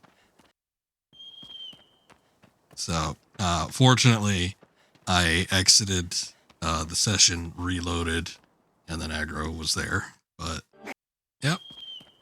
Sometimes, but in this version, it can just disappear on you. There's a screenshot I took. There it is. The Eco Beach. Going all the way to the end of the Eco Beach, there was a watermelon. I don't think it's exactly where it is in Eco because it wasn't like behind a rock. It was definitely after where you would find Yord on the beach. But there was a watermelon, so that's cool. I hear it might have gone too far. I hear somewhere in this spot there's a barrel. I wonder if I can. It's in the forest. And we might have gone too far, but let me see if I can pull up exactly where it is so we don't waste a ton of time.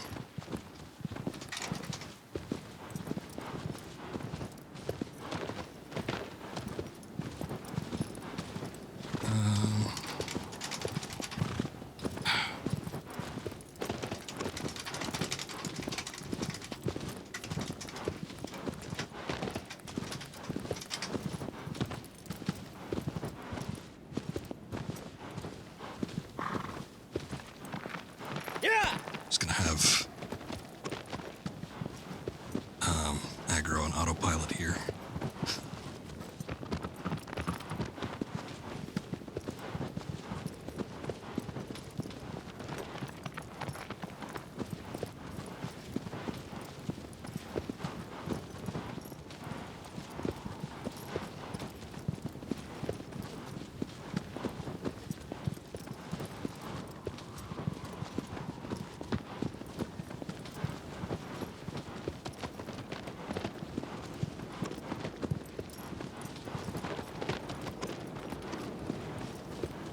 Description of it, but it's kind of weird.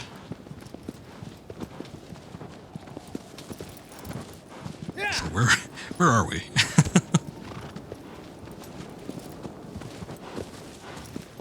Oh, that might be the forest entrance.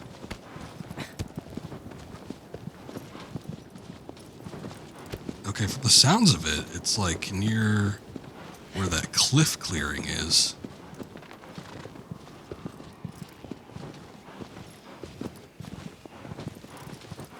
Maybe not. Let's see.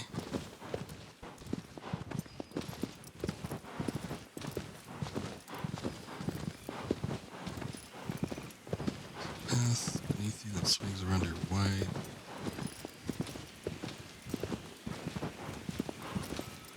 Okay. So yeah, I think where it is that little cliff opening. Guess they did a second one.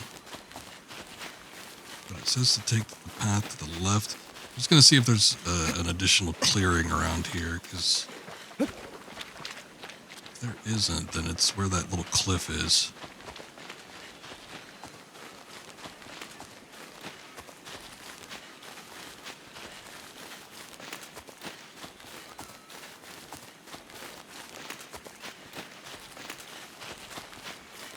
I got a picture on the map, but their map has clouds in it. So it's like, thanks.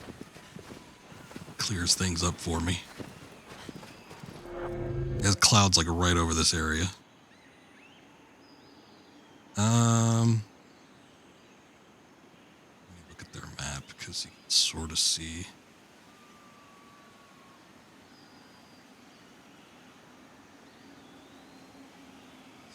Yeah, I think it's around here.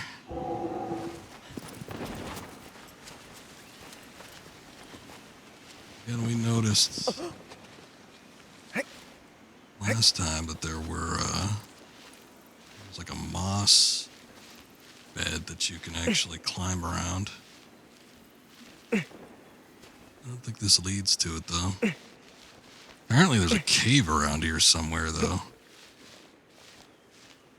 which leads to another little Easter egg.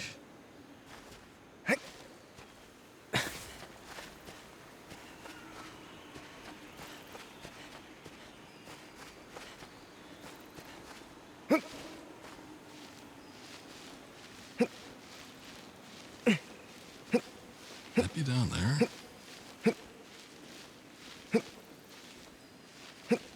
It's not like under here, that's for sure. The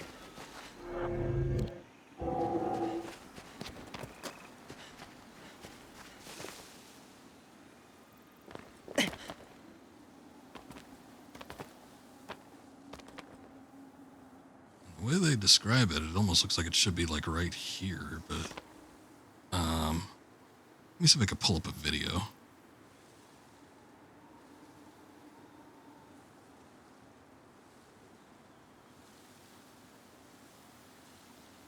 Boy, this guy starts off like right very beginning. So his frame rate sucks. Jesus. That's what it looks like on PS4. Christ.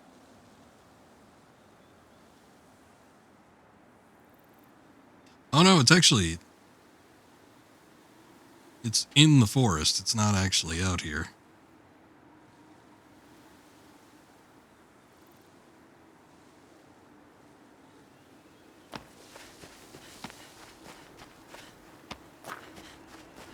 So there's actually an entry. There's a little cave entrance in the forest here. Boy, I mean, I walked around here somewhat thoroughly. I'm surprised I didn't see it. Stumble into it.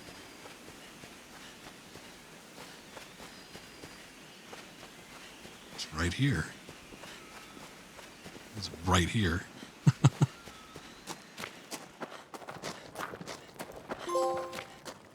Boon of the Nomad. There it is. Look familiar? Doesn't look exactly the same, to be quite honest, but it is one of the barrels from the Last Guardian. It's a small barrel. Again, it doesn't look exactly like it, but it's a small barrel, and it's got a little bit of goo coming out of it, a little bit of the blue goo. So that's pretty neat.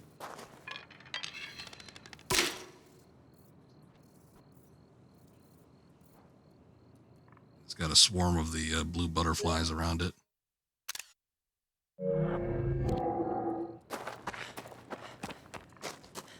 One for the scrapbook.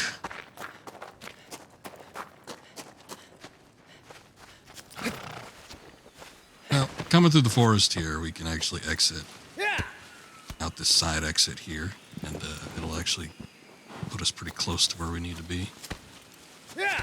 To travel through the desert a little bit, but it's all right.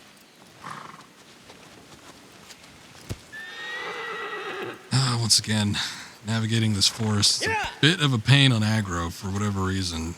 Horse Yeah. does not want to walk through here at any reasonable pace.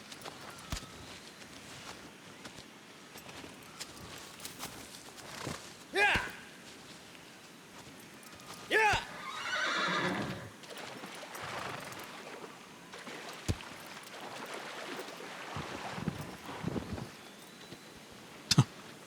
Galloped for 2 seconds, if even.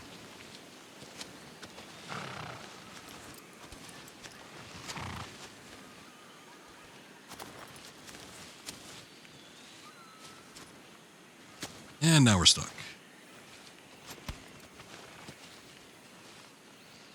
Yeah, there's 2 Easter eggs as far as I could tell. There's the watermelon, which I had a screenshot of, and then the last Guardian barrel. So it's kind of neat that they got a couple little things. I don't know if I'm not someone that takes the lore super seriously. I don't know if that ruins things a bit, since it's one could make assumptions that it's a hard connection between the other 2 games. But it's something fun. They didn't add a whole lot to this remake, which is sort of lame, but at the very least there's a couple little things. You got the very tedious collectible of the coins, which I guess that'll keep people busy if they want to do it, which I'm probably going to have to end up doing it. I think I would like to platinum this version of the game. I'm actually curious if the PS3 version has trophies, because I might sooner want to do that one. Hey, we don't get to see these too often. The remains of the Colossus, once you defeat it. They go back to nature very quickly. There's a couple of them where they're like fully overgrown with moss or grass or whatever, and it almost looks like they're just part of the environment. You wouldn't even think that they were a Colossus.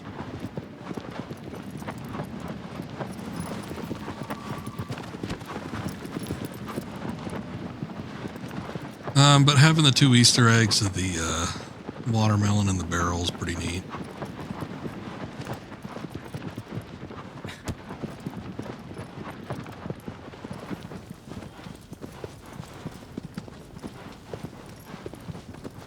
Okay, so we're looking for that break in the mountain right there, which I think we might have passed it up a little bit earlier.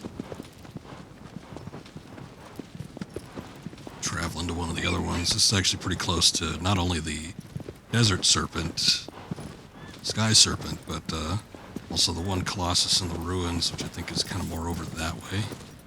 That one's a little bit more, what would that be, west of the sky serpent desert. This one's a little bit more to the east.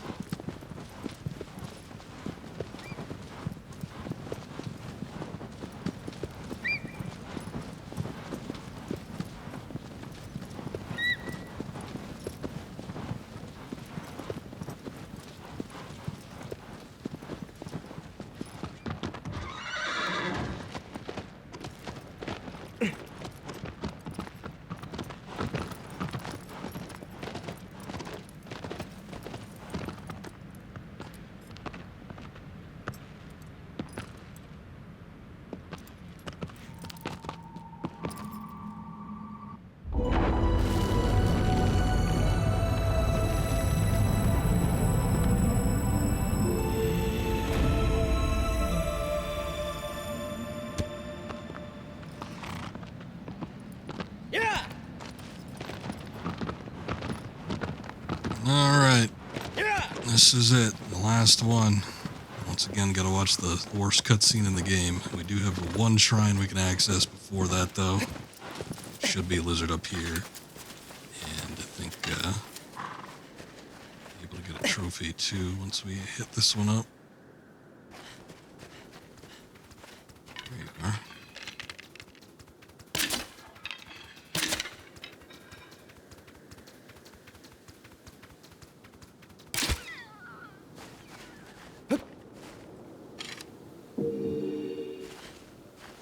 Agro.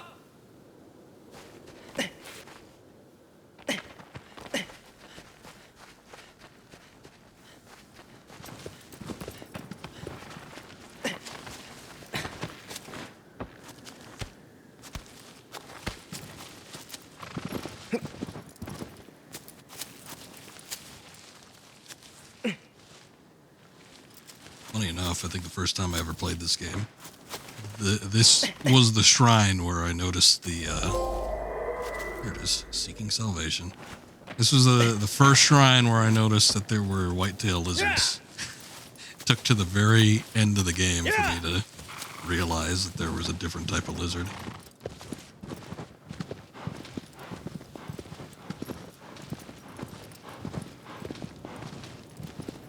And I think just from the sight of it, I had said, well, you know, there must be something special. They do glow a little bit, so I guess that's sort of the tip-off.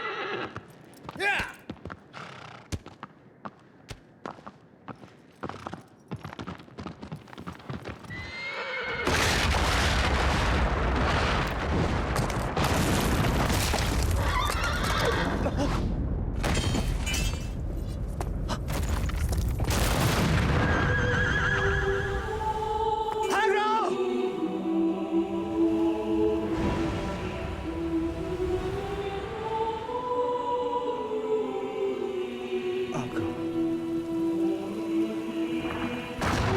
I don't remember that.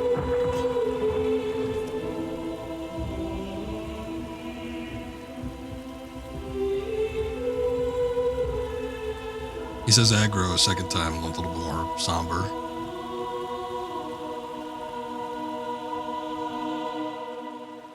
Might have been talking over it in the original. Sometimes I tend to do that, unfortunately. But yeah, I don't remember him doing that in the original. He might have though.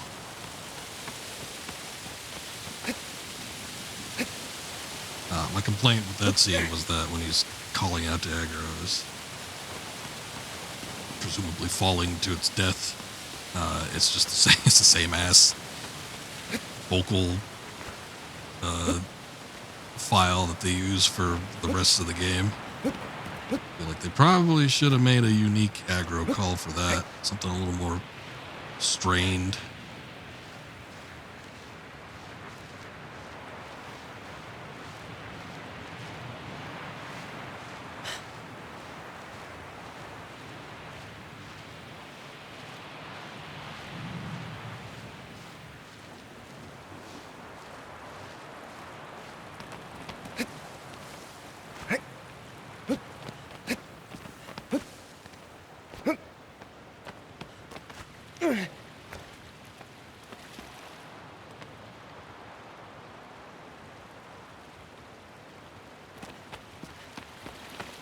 Kind of aqueduct looking thing. I don't even know if that's necessarily what I'd call it. Maybe a dam.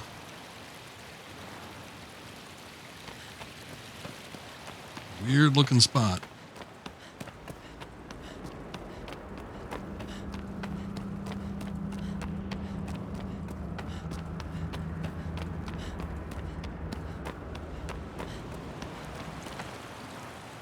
Now in hard mode time attack, unlike the third Colossus, where you need to like completely bypass the whole break in the gauntlet thing. It's like you need to actively do something you normally wouldn't do. This one you've got plenty of time to go through the trenches and everything and then climb up it. You don't need to force yourself to find a route quicker. You just do it the same exact way you'd normally do it.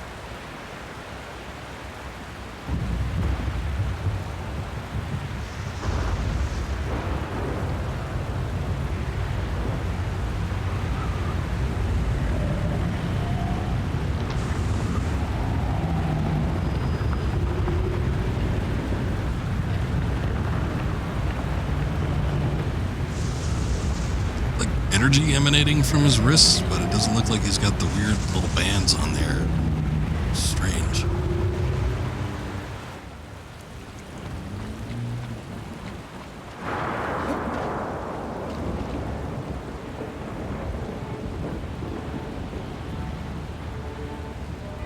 Pretty damn menacing at the distance, though. I don't remember him quite looking as terrifying.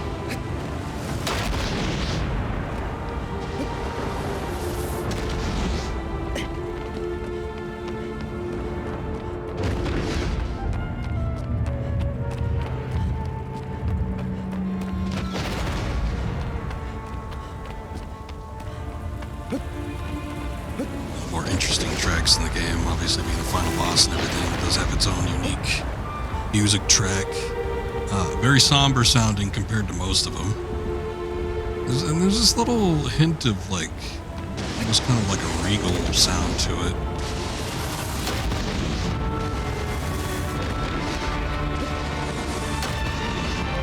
I like rolling into the holes. Sometimes if you jump, the impact of the incoming shot can send you like out. I feel like when you roll, it sort of negates that. At least I've always had better luck rolling than like jumping into the hole. Experienced plenty of problems jumping straight in. Just didn't see that little cutoff there.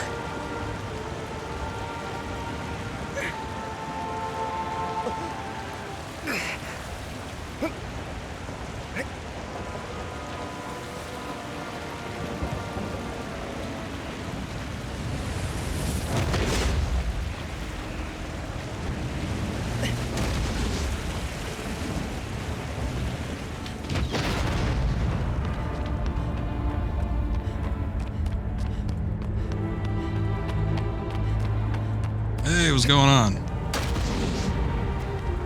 I never really know how to like vocally say your name.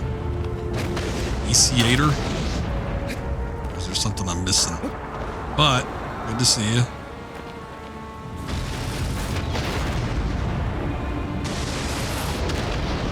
This section here, this is always the one that was more a pain in the ass for me. More so than the other ones. I've always had bigger problems getting around these little barriers. For whatever reason, I don't know what it is about the beams in this version of it, but they seem a little slower, less violent than the original game.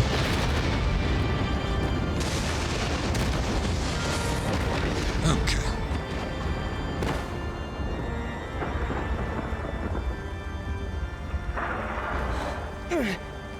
That didn't work.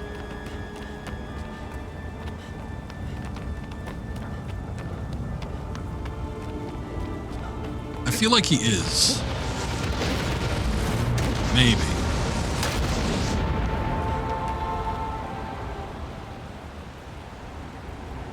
At least at that part, it felt like it was faster. They're more sudden, I think, in the original. Something about it feels more sudden to me, but the shots seem faster in this version. Also, I think at this point, I think the problem is it fires 2 in a row. I think that's what it is.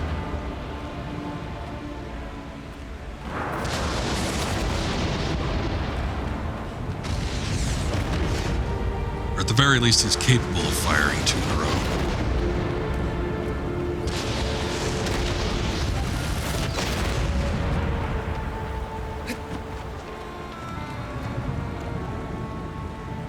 Don't let this part fool you. You can tag your ass just getting 5 feet over.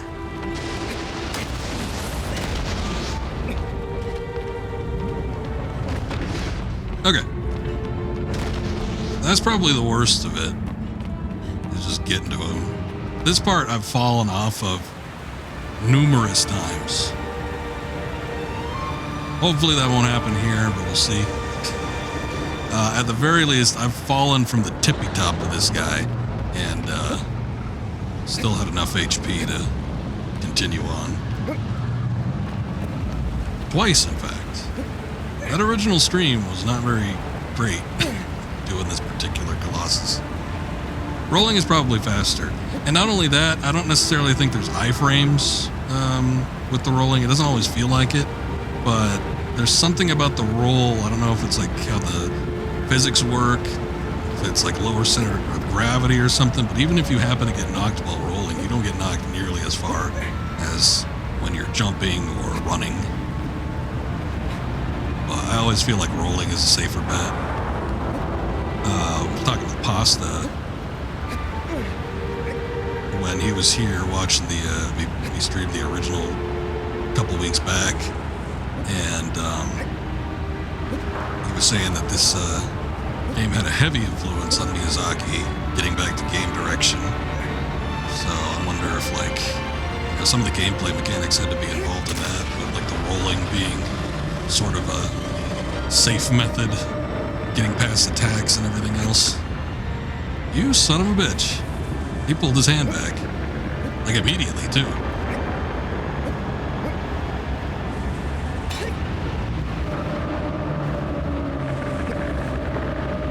Did it again.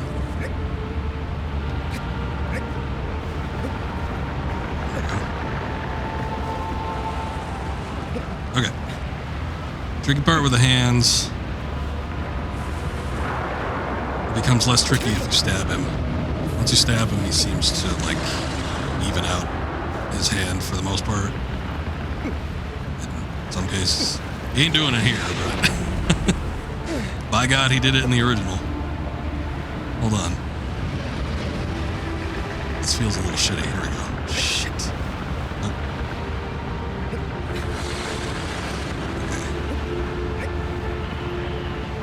Second weak point. That, hopefully he doesn't pull his hand back like he did with the first one. I can't even see what I'm doing. There we go.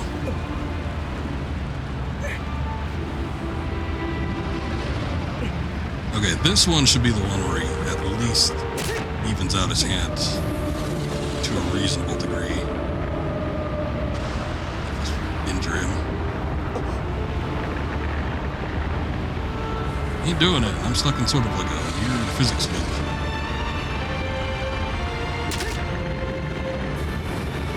Stabilize, you bastard. Okay, this is the part I was missing last time. What the hell do? Shoot that. They make the weak point. I don't think there is a weak point, actually, in the original. There's no visible weak point there, so that's something they changed with the remake.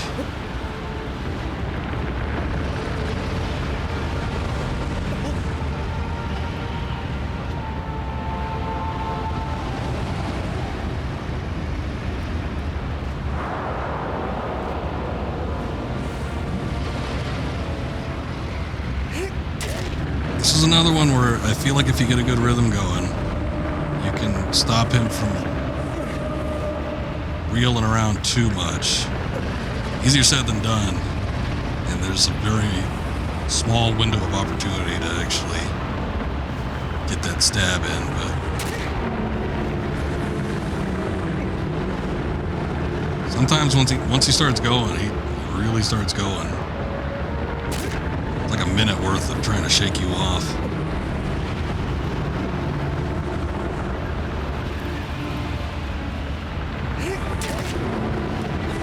Remember that you could jump on his head or chest from the first hand mode, really.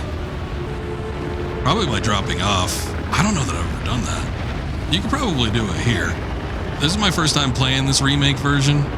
I'm very familiar with it since I just did, at least with the actions of the game, since I just did the time attack on hard mode for the PS2 version. But so far, almost everything you were able to do that I know of in the original games, you could do, the original versions of this game, you could do in this one.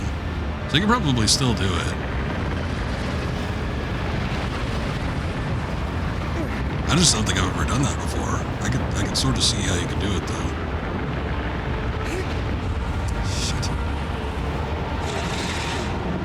Taking too long on these stabs.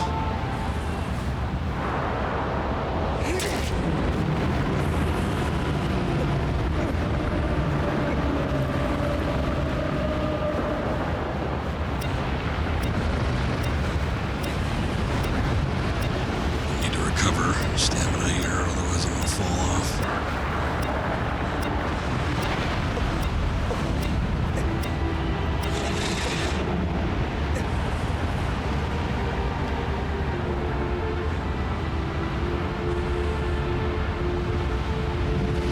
About halfway down, though. I feel like time attack mode on hard is generous with this one, too.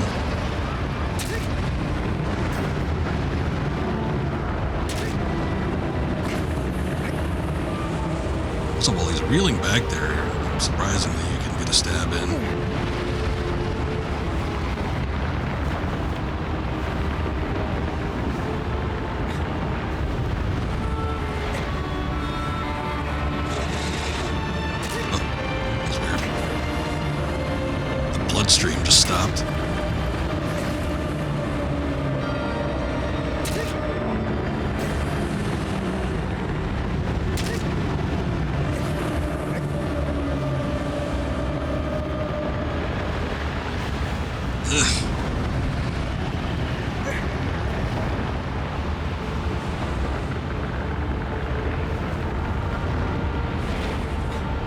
That shake right there. The one where he reels back isn't bad, but the one where he's going like ooga booga, shifting from left to right, that's the one that messes me up.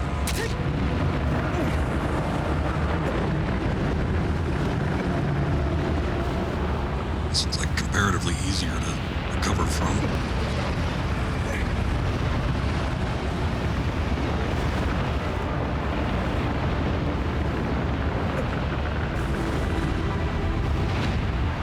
Once again, you could probably lift up off of the grip for a second and reorient yourself quicker than what the game actually allows, but I don't feel like doing it here. When I originally played this a couple weeks ago, it's just getting those bad flashbacks of me falling all the way from the top of his head.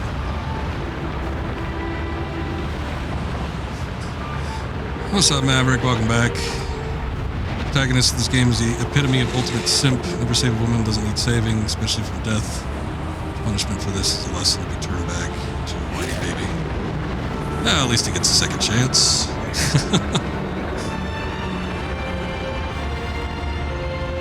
Who knows? Maybe he's reborn as a... Maybe we don't know what happens after the fact. He could be worshipped. Becomes a king. I'm not going to chance it. I'm going to hop off him for a sec. Not that he'd remember or anything, mind you. But fate could be worse.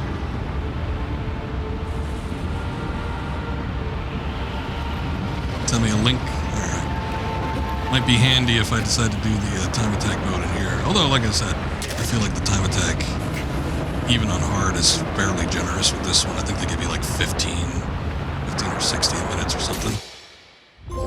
And there goes the last Colossus.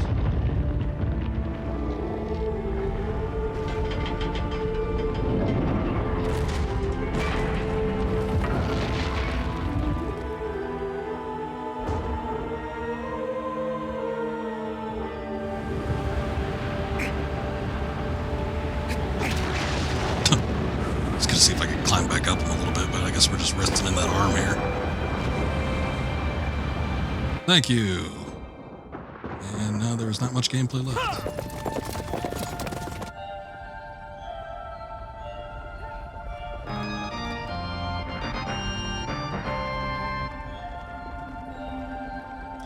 I'm finding that being the case. You don't know why, but on PS2 it looked more impressive. And I was able to pinpoint it with some of the other ones too.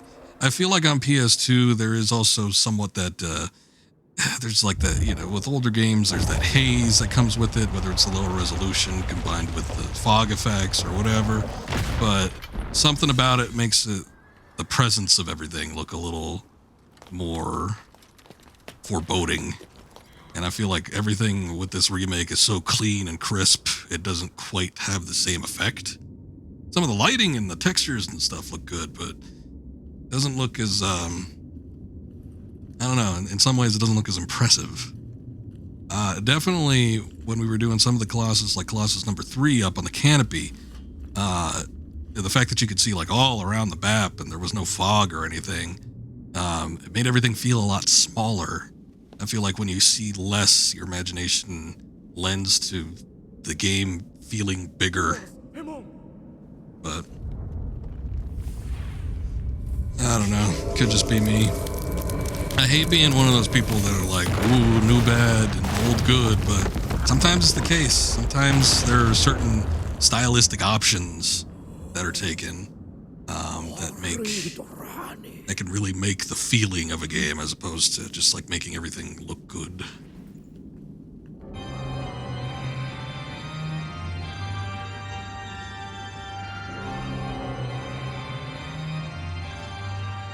Graphics mean nothing. What makes a great game is gameplay itself. In some ways, I feel like for some people that might be the case. For me, there needs to be a combination of things. I do like having a nice combination of gameplay and stylization with the visuals. Something needs to entice me more than the gameplay itself. Now, the gameplay with this game is great, but there's also the presence and the style and the visual storytelling. There's not much of a story going on. The game doesn't always need a story to draw me in, but there needs to be something else to kind of grip me. And this is one of those games that has that perfect combination of like gameplay and style and substance, as opposed to just purely being about the core mechanics of it. Sometimes the gameplay ain't that great with some of the Colossus, but by and large, it's pretty damn good from start to finish. Also, you finish it on PS2 and PS3. Also thinking you're getting to get a PS4 or PS5 to play this and other Team Eco games. Biggest problem with Shadow of Colossus on PS2 was the frame rate dipping into sub 20. Brother, I was playing it. I was streaming it recently. It felt like we were dipping into single digits with some of them. The performance ain't great. Apparently the PS2 was very hard to develop games for at the time. So, you know, this one for the time in 2005 was pushing what they could do. And I feel like while other games with bigger companies were able to do more, they were really stretching with Shadow of the Colossus on the original.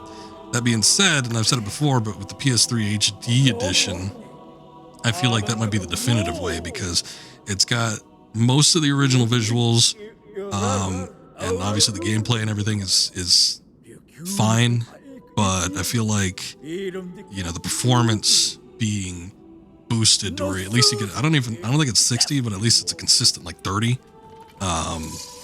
The performance is consistent enough where it doesn't dip down into those very, very low lows.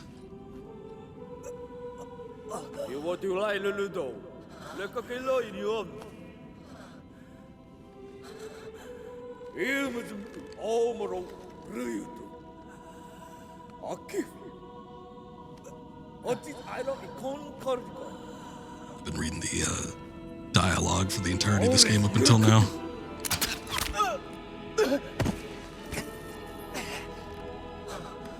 Where's that music? I remember in the original, the music was a lot more present here.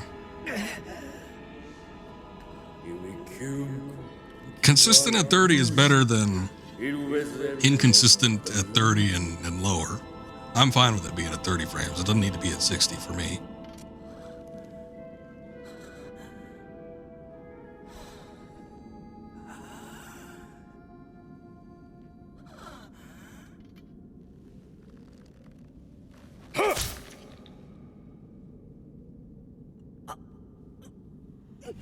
I don't know if through emulation, if there's hardware acceleration that can make the game run any better. PCX SX2 sometimes does some nice things, but sometimes it also gets pretty damn bad too, so. You know, that might be another option there, but at least as far as versions that are available on the market, I still think that PS3 might be the best bet. Although for the most part, I've liked this version. There's been a handful of things that I've not been too fond of, but for the most part, this was a decent remake. It's a Blue Point remake. They make questionable visual upgrade decisions, but you know, they get the gameplay right for the most part. There might be some hacks for PS2 emulation for 60 FPS. More than likely, I've seen it done with other games. I don't know how easy it would be to do, but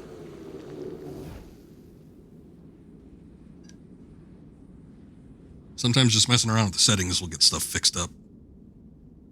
I was streaming the PS2 JoJo games last year, around this same time last year, and boy, the first time around, it dipped pretty damn bad. The performance was awful, but messing around with the settings a little bit, I think we got it, I don't know if we got it to 60, but we at least got it to like a consistent 30, and just had a smooth frame rate.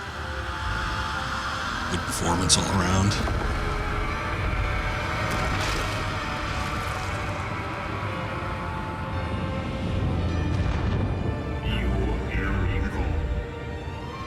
Thou severed our body into 16 segments for an eternity in order to seal away our power.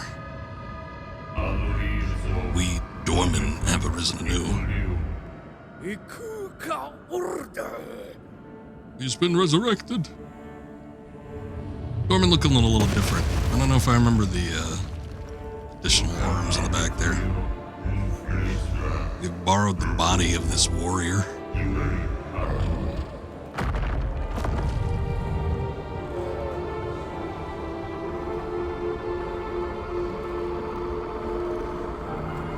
I noticed there was a trophy in the trophy list for using Dorman's breath attack. I don't know. Place a seal over the entire shrine before it's too late.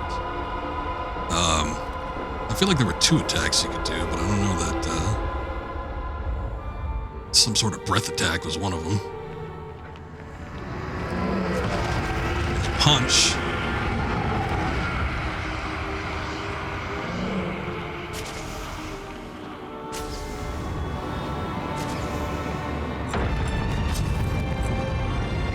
Somebody's got the sword.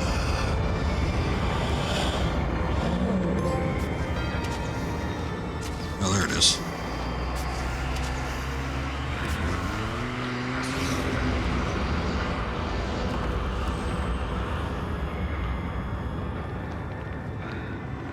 I don't remember being able to do that in the original. Of course, these guys are trying to avoid me here.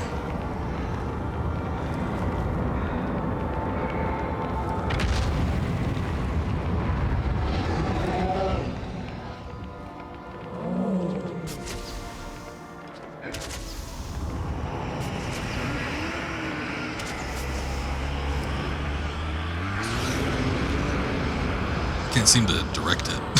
He's like blowing his breath out somewhere else.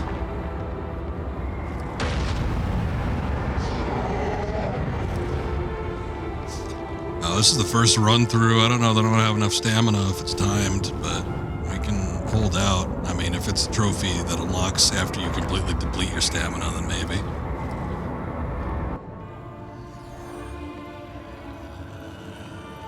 Why was he like leaning so far to the left?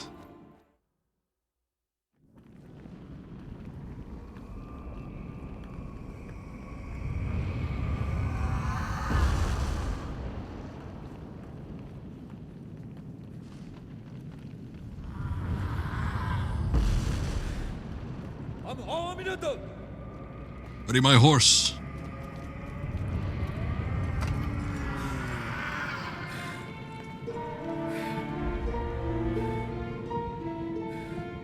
This guy still looks old, but he looks a little more grizzled than the remake.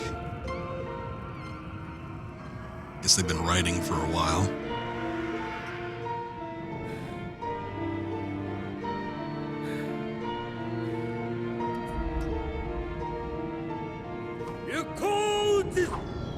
Begone, foul beast!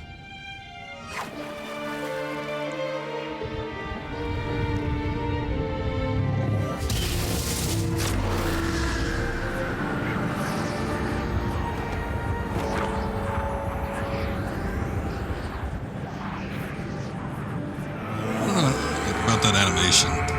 For whatever reason, when his mask flips over the hood, I always like that.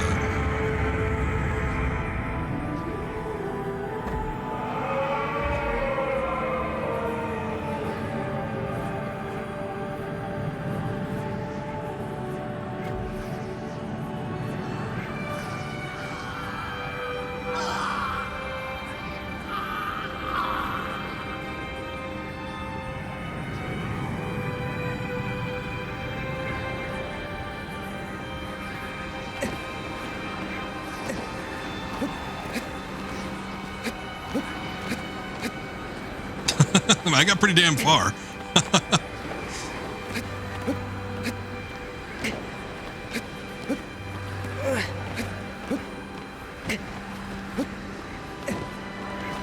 So we talked about it when I did the original version of this game, but you know, you don't know exactly what you're capable of doing,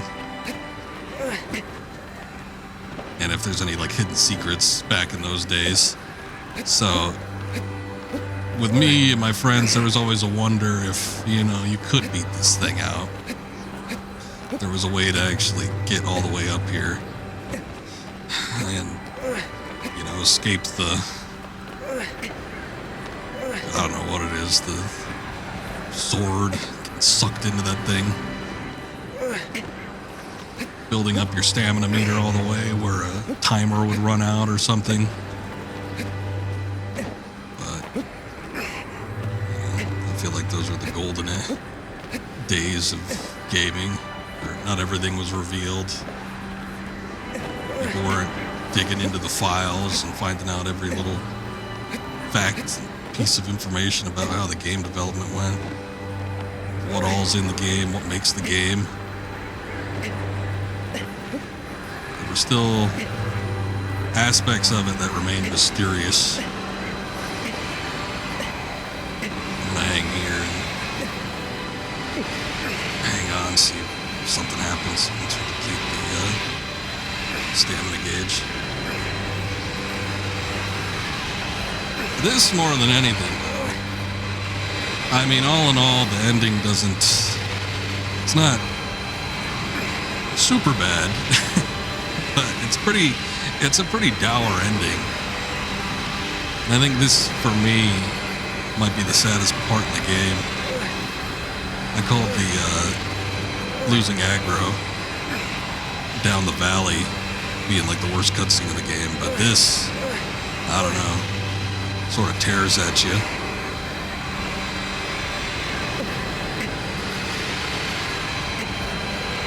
It's like after all you've been through, all the shit you have to put up with, just for it all to be taken away.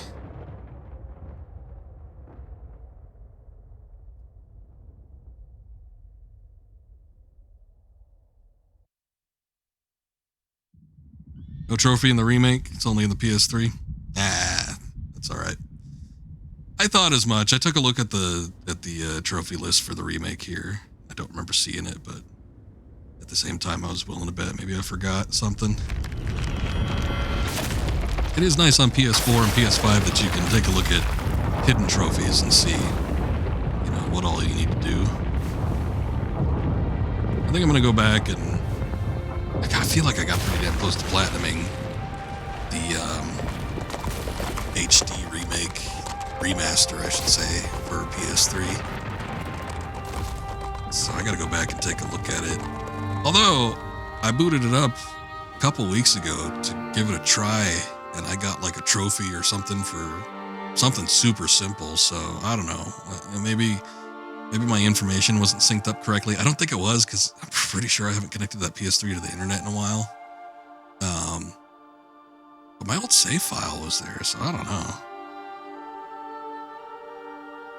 But once again, this is, you know, easily one of my favorite games. To me, I view it as one of the greatest games ever made. This would be in my top 10 easily. But I would like to probably go through this and the remake here and then the HD remaster and see if I could do, because I know I can. I've done it on PS2. If I could do it on PS2, I could sure as hell do it here, but go through and just get those platinums. You need to do that too. Once you get the knack for it, get that little itch, you don't want to quit so easily. I thought Mona looked relatively similar, but having her wake up, she also looks a little more chubby-cheeked in this version than she does in the original game. They made everybody fat.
kind of speculating what actually happened here, doing the original version of this game on stream.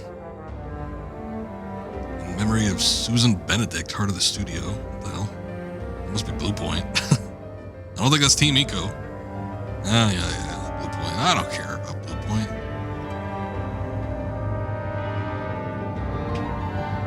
Well, there it is. That's the remake of Shadow of the Colossus.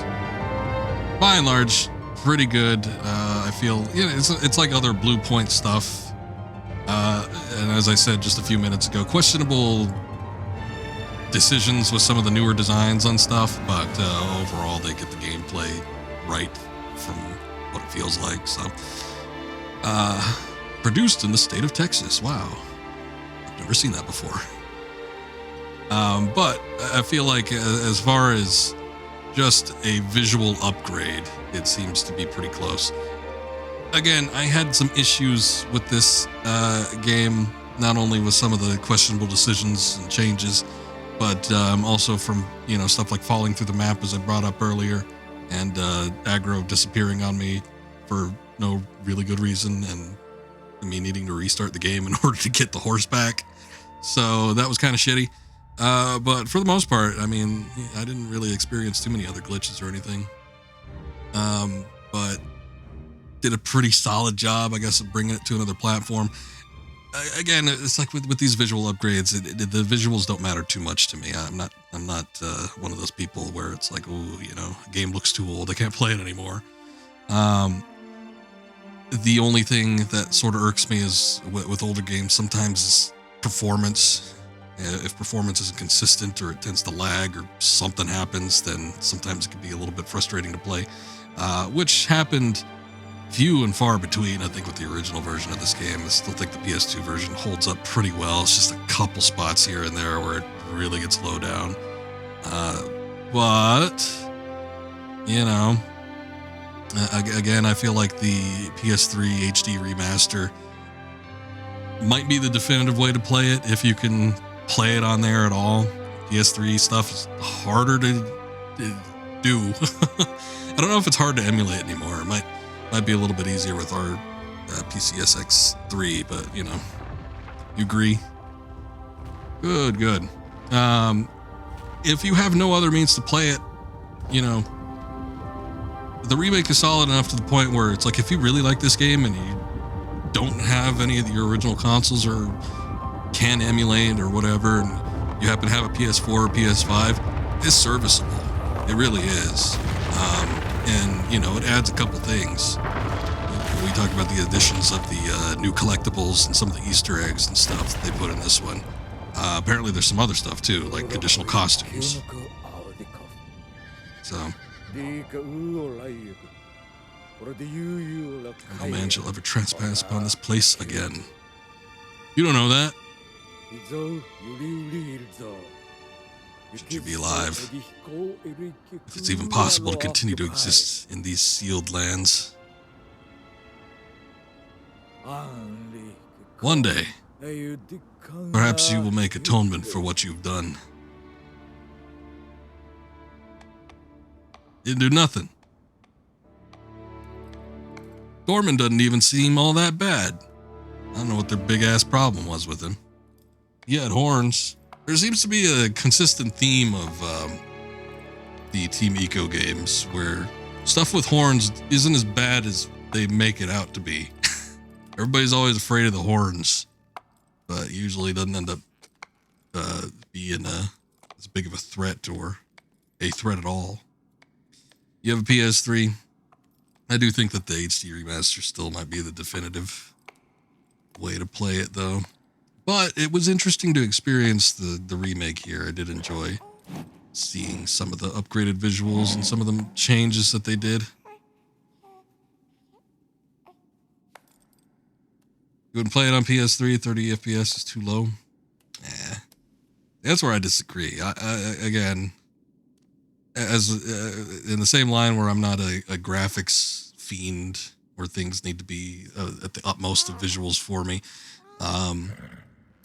I'm also not like a frame hound. I don't really care. Again, as long as it's consistent. It could be a consistent 14 and I wouldn't care.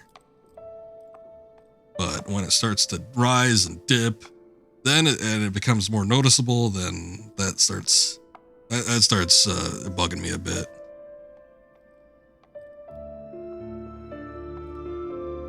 But yeah, like I said, I popped in that PS3 HD remaster a couple weeks ago, and I was like, wow, this is pretty solid.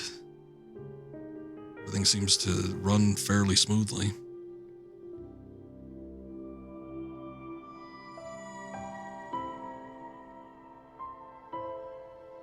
There's 30 on PS3, but you don't have more consoles.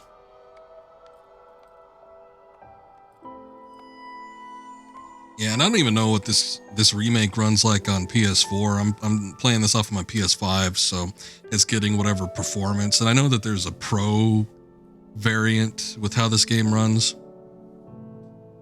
So I don't even know if on PS4 if it ran at 60. Probably not. I'm thinking with the base PS4, it probably would have this remake would have run at 30. But playing it on PS5, I think it's on 60. It seems like it runs on 60. I don't know. Again, for me, as long as it's consistent, which it seems to be pretty consistent, I don't think there's been any like dips or anything that's happened. PS4 is 30, PS4 Pro is 60, and PS5 is 60. Okay. Well, at least we have confirmation, so it is. We've been playing this game at 60. Let's see what that deer looks like. Ooh, there it is.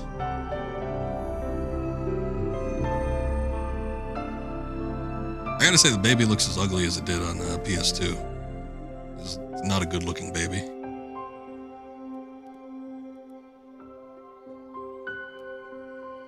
There's the deer.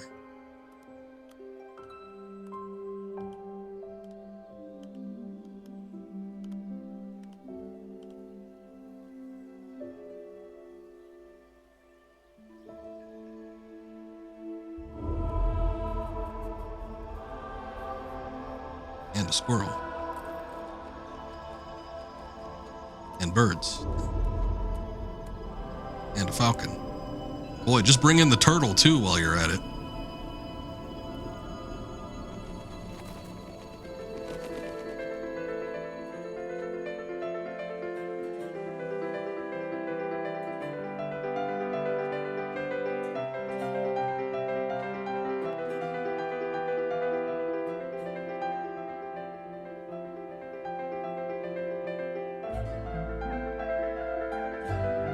I don't know. Apparently this temple area, Pasta brought that up last time too. It's like, how the hell did the deer even get up here?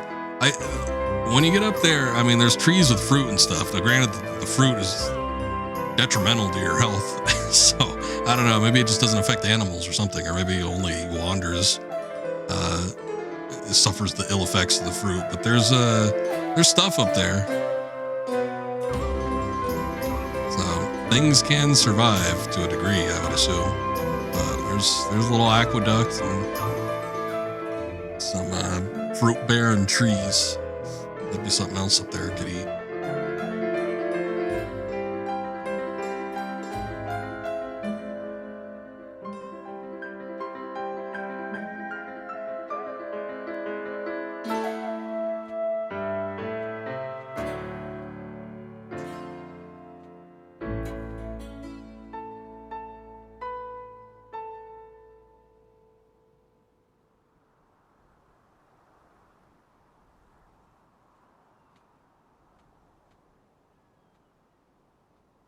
Deer is a survivor.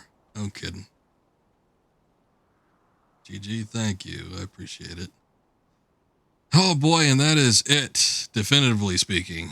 I will probably continue to play this game off stream. End. Not the end, just end. Bearer of the Curse, Last Man Standing. Probably got some other trophies coming in. I think it was the end in, oh no, maybe it wasn't. I don't know. Each Team Eco game ends on a different thing. Eco itself ends on Fin, which is weird.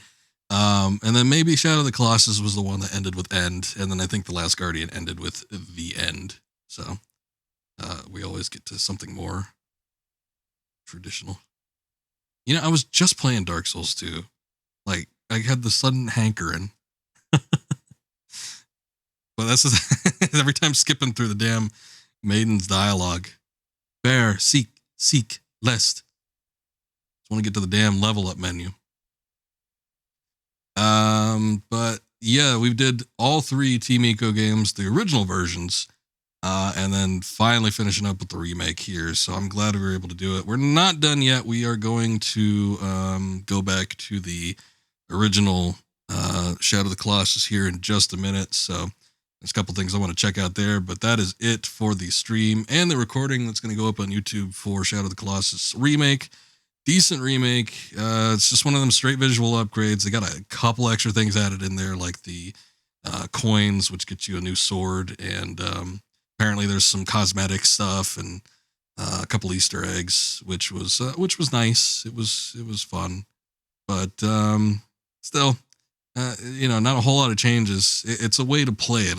Again, I think if you have no other means to play Shadow of the Colossus, it's probably the most easily accessible way. So that is that, but pretty good. Taking off. All right. Well, thank you for stopping by. I appreciate it. Maybe we will see you in here another time. To enter time attack mode, press circle in front. Okay. Let's just tell me how to operate time attack. We've got new game and mirrored world modes. That's interesting. Mirror worlds might be fun. It's like in Twilight Princess, when like the later versions outside of the GameCube mirrored the world for some inexplicable reason. Oh wait, no, that's right, because they needed Link's hand to be on the left or something. I don't know. It was something stupid like that, where they just couldn't do a model change or animation change. Yeah, that was weird. But a mirrored mode might be fun. I bet you for as minimal of a change that would be, that'd probably throw me for a pretty hard little loop. But yeah, we are done with Shadow of the Colossus Remake, and it was pretty okay. That is not actually reflective of the time it took me to complete it, 7 hours and 38 minutes. I was taking a look at the time when I ended that first stream, and it counted for like 2.5 hours. You get a trophy, actually, if you beat the game within like 5.5 or something like that. I could totally do it. I know I can. So it would be interesting to see if I can get through it fairly quickly. But yeah, that was pretty neat. Oh, okay. Get these Discord messages. I will look through those after I finish up the stream, but those look pretty fun. Got sent some videos for Shadow of the Colossus. Apparently there's like a mod and stuff too. So that looks like it might be fun. Might be something I check out. I do love this game quite a bit, so it's one of those things where it's like almost any reason to come back to it, I will probably come back to it. But we're done with this version of the game. I'm going to switch back over to the PS2, so give me a sec to do that. It takes a moment to get the cables reoriented, I think, because I gotta feed something from this instead of the PS5 into the retro tink. I don't know. I'll figure it out. Give me a sec, though. I will be right back.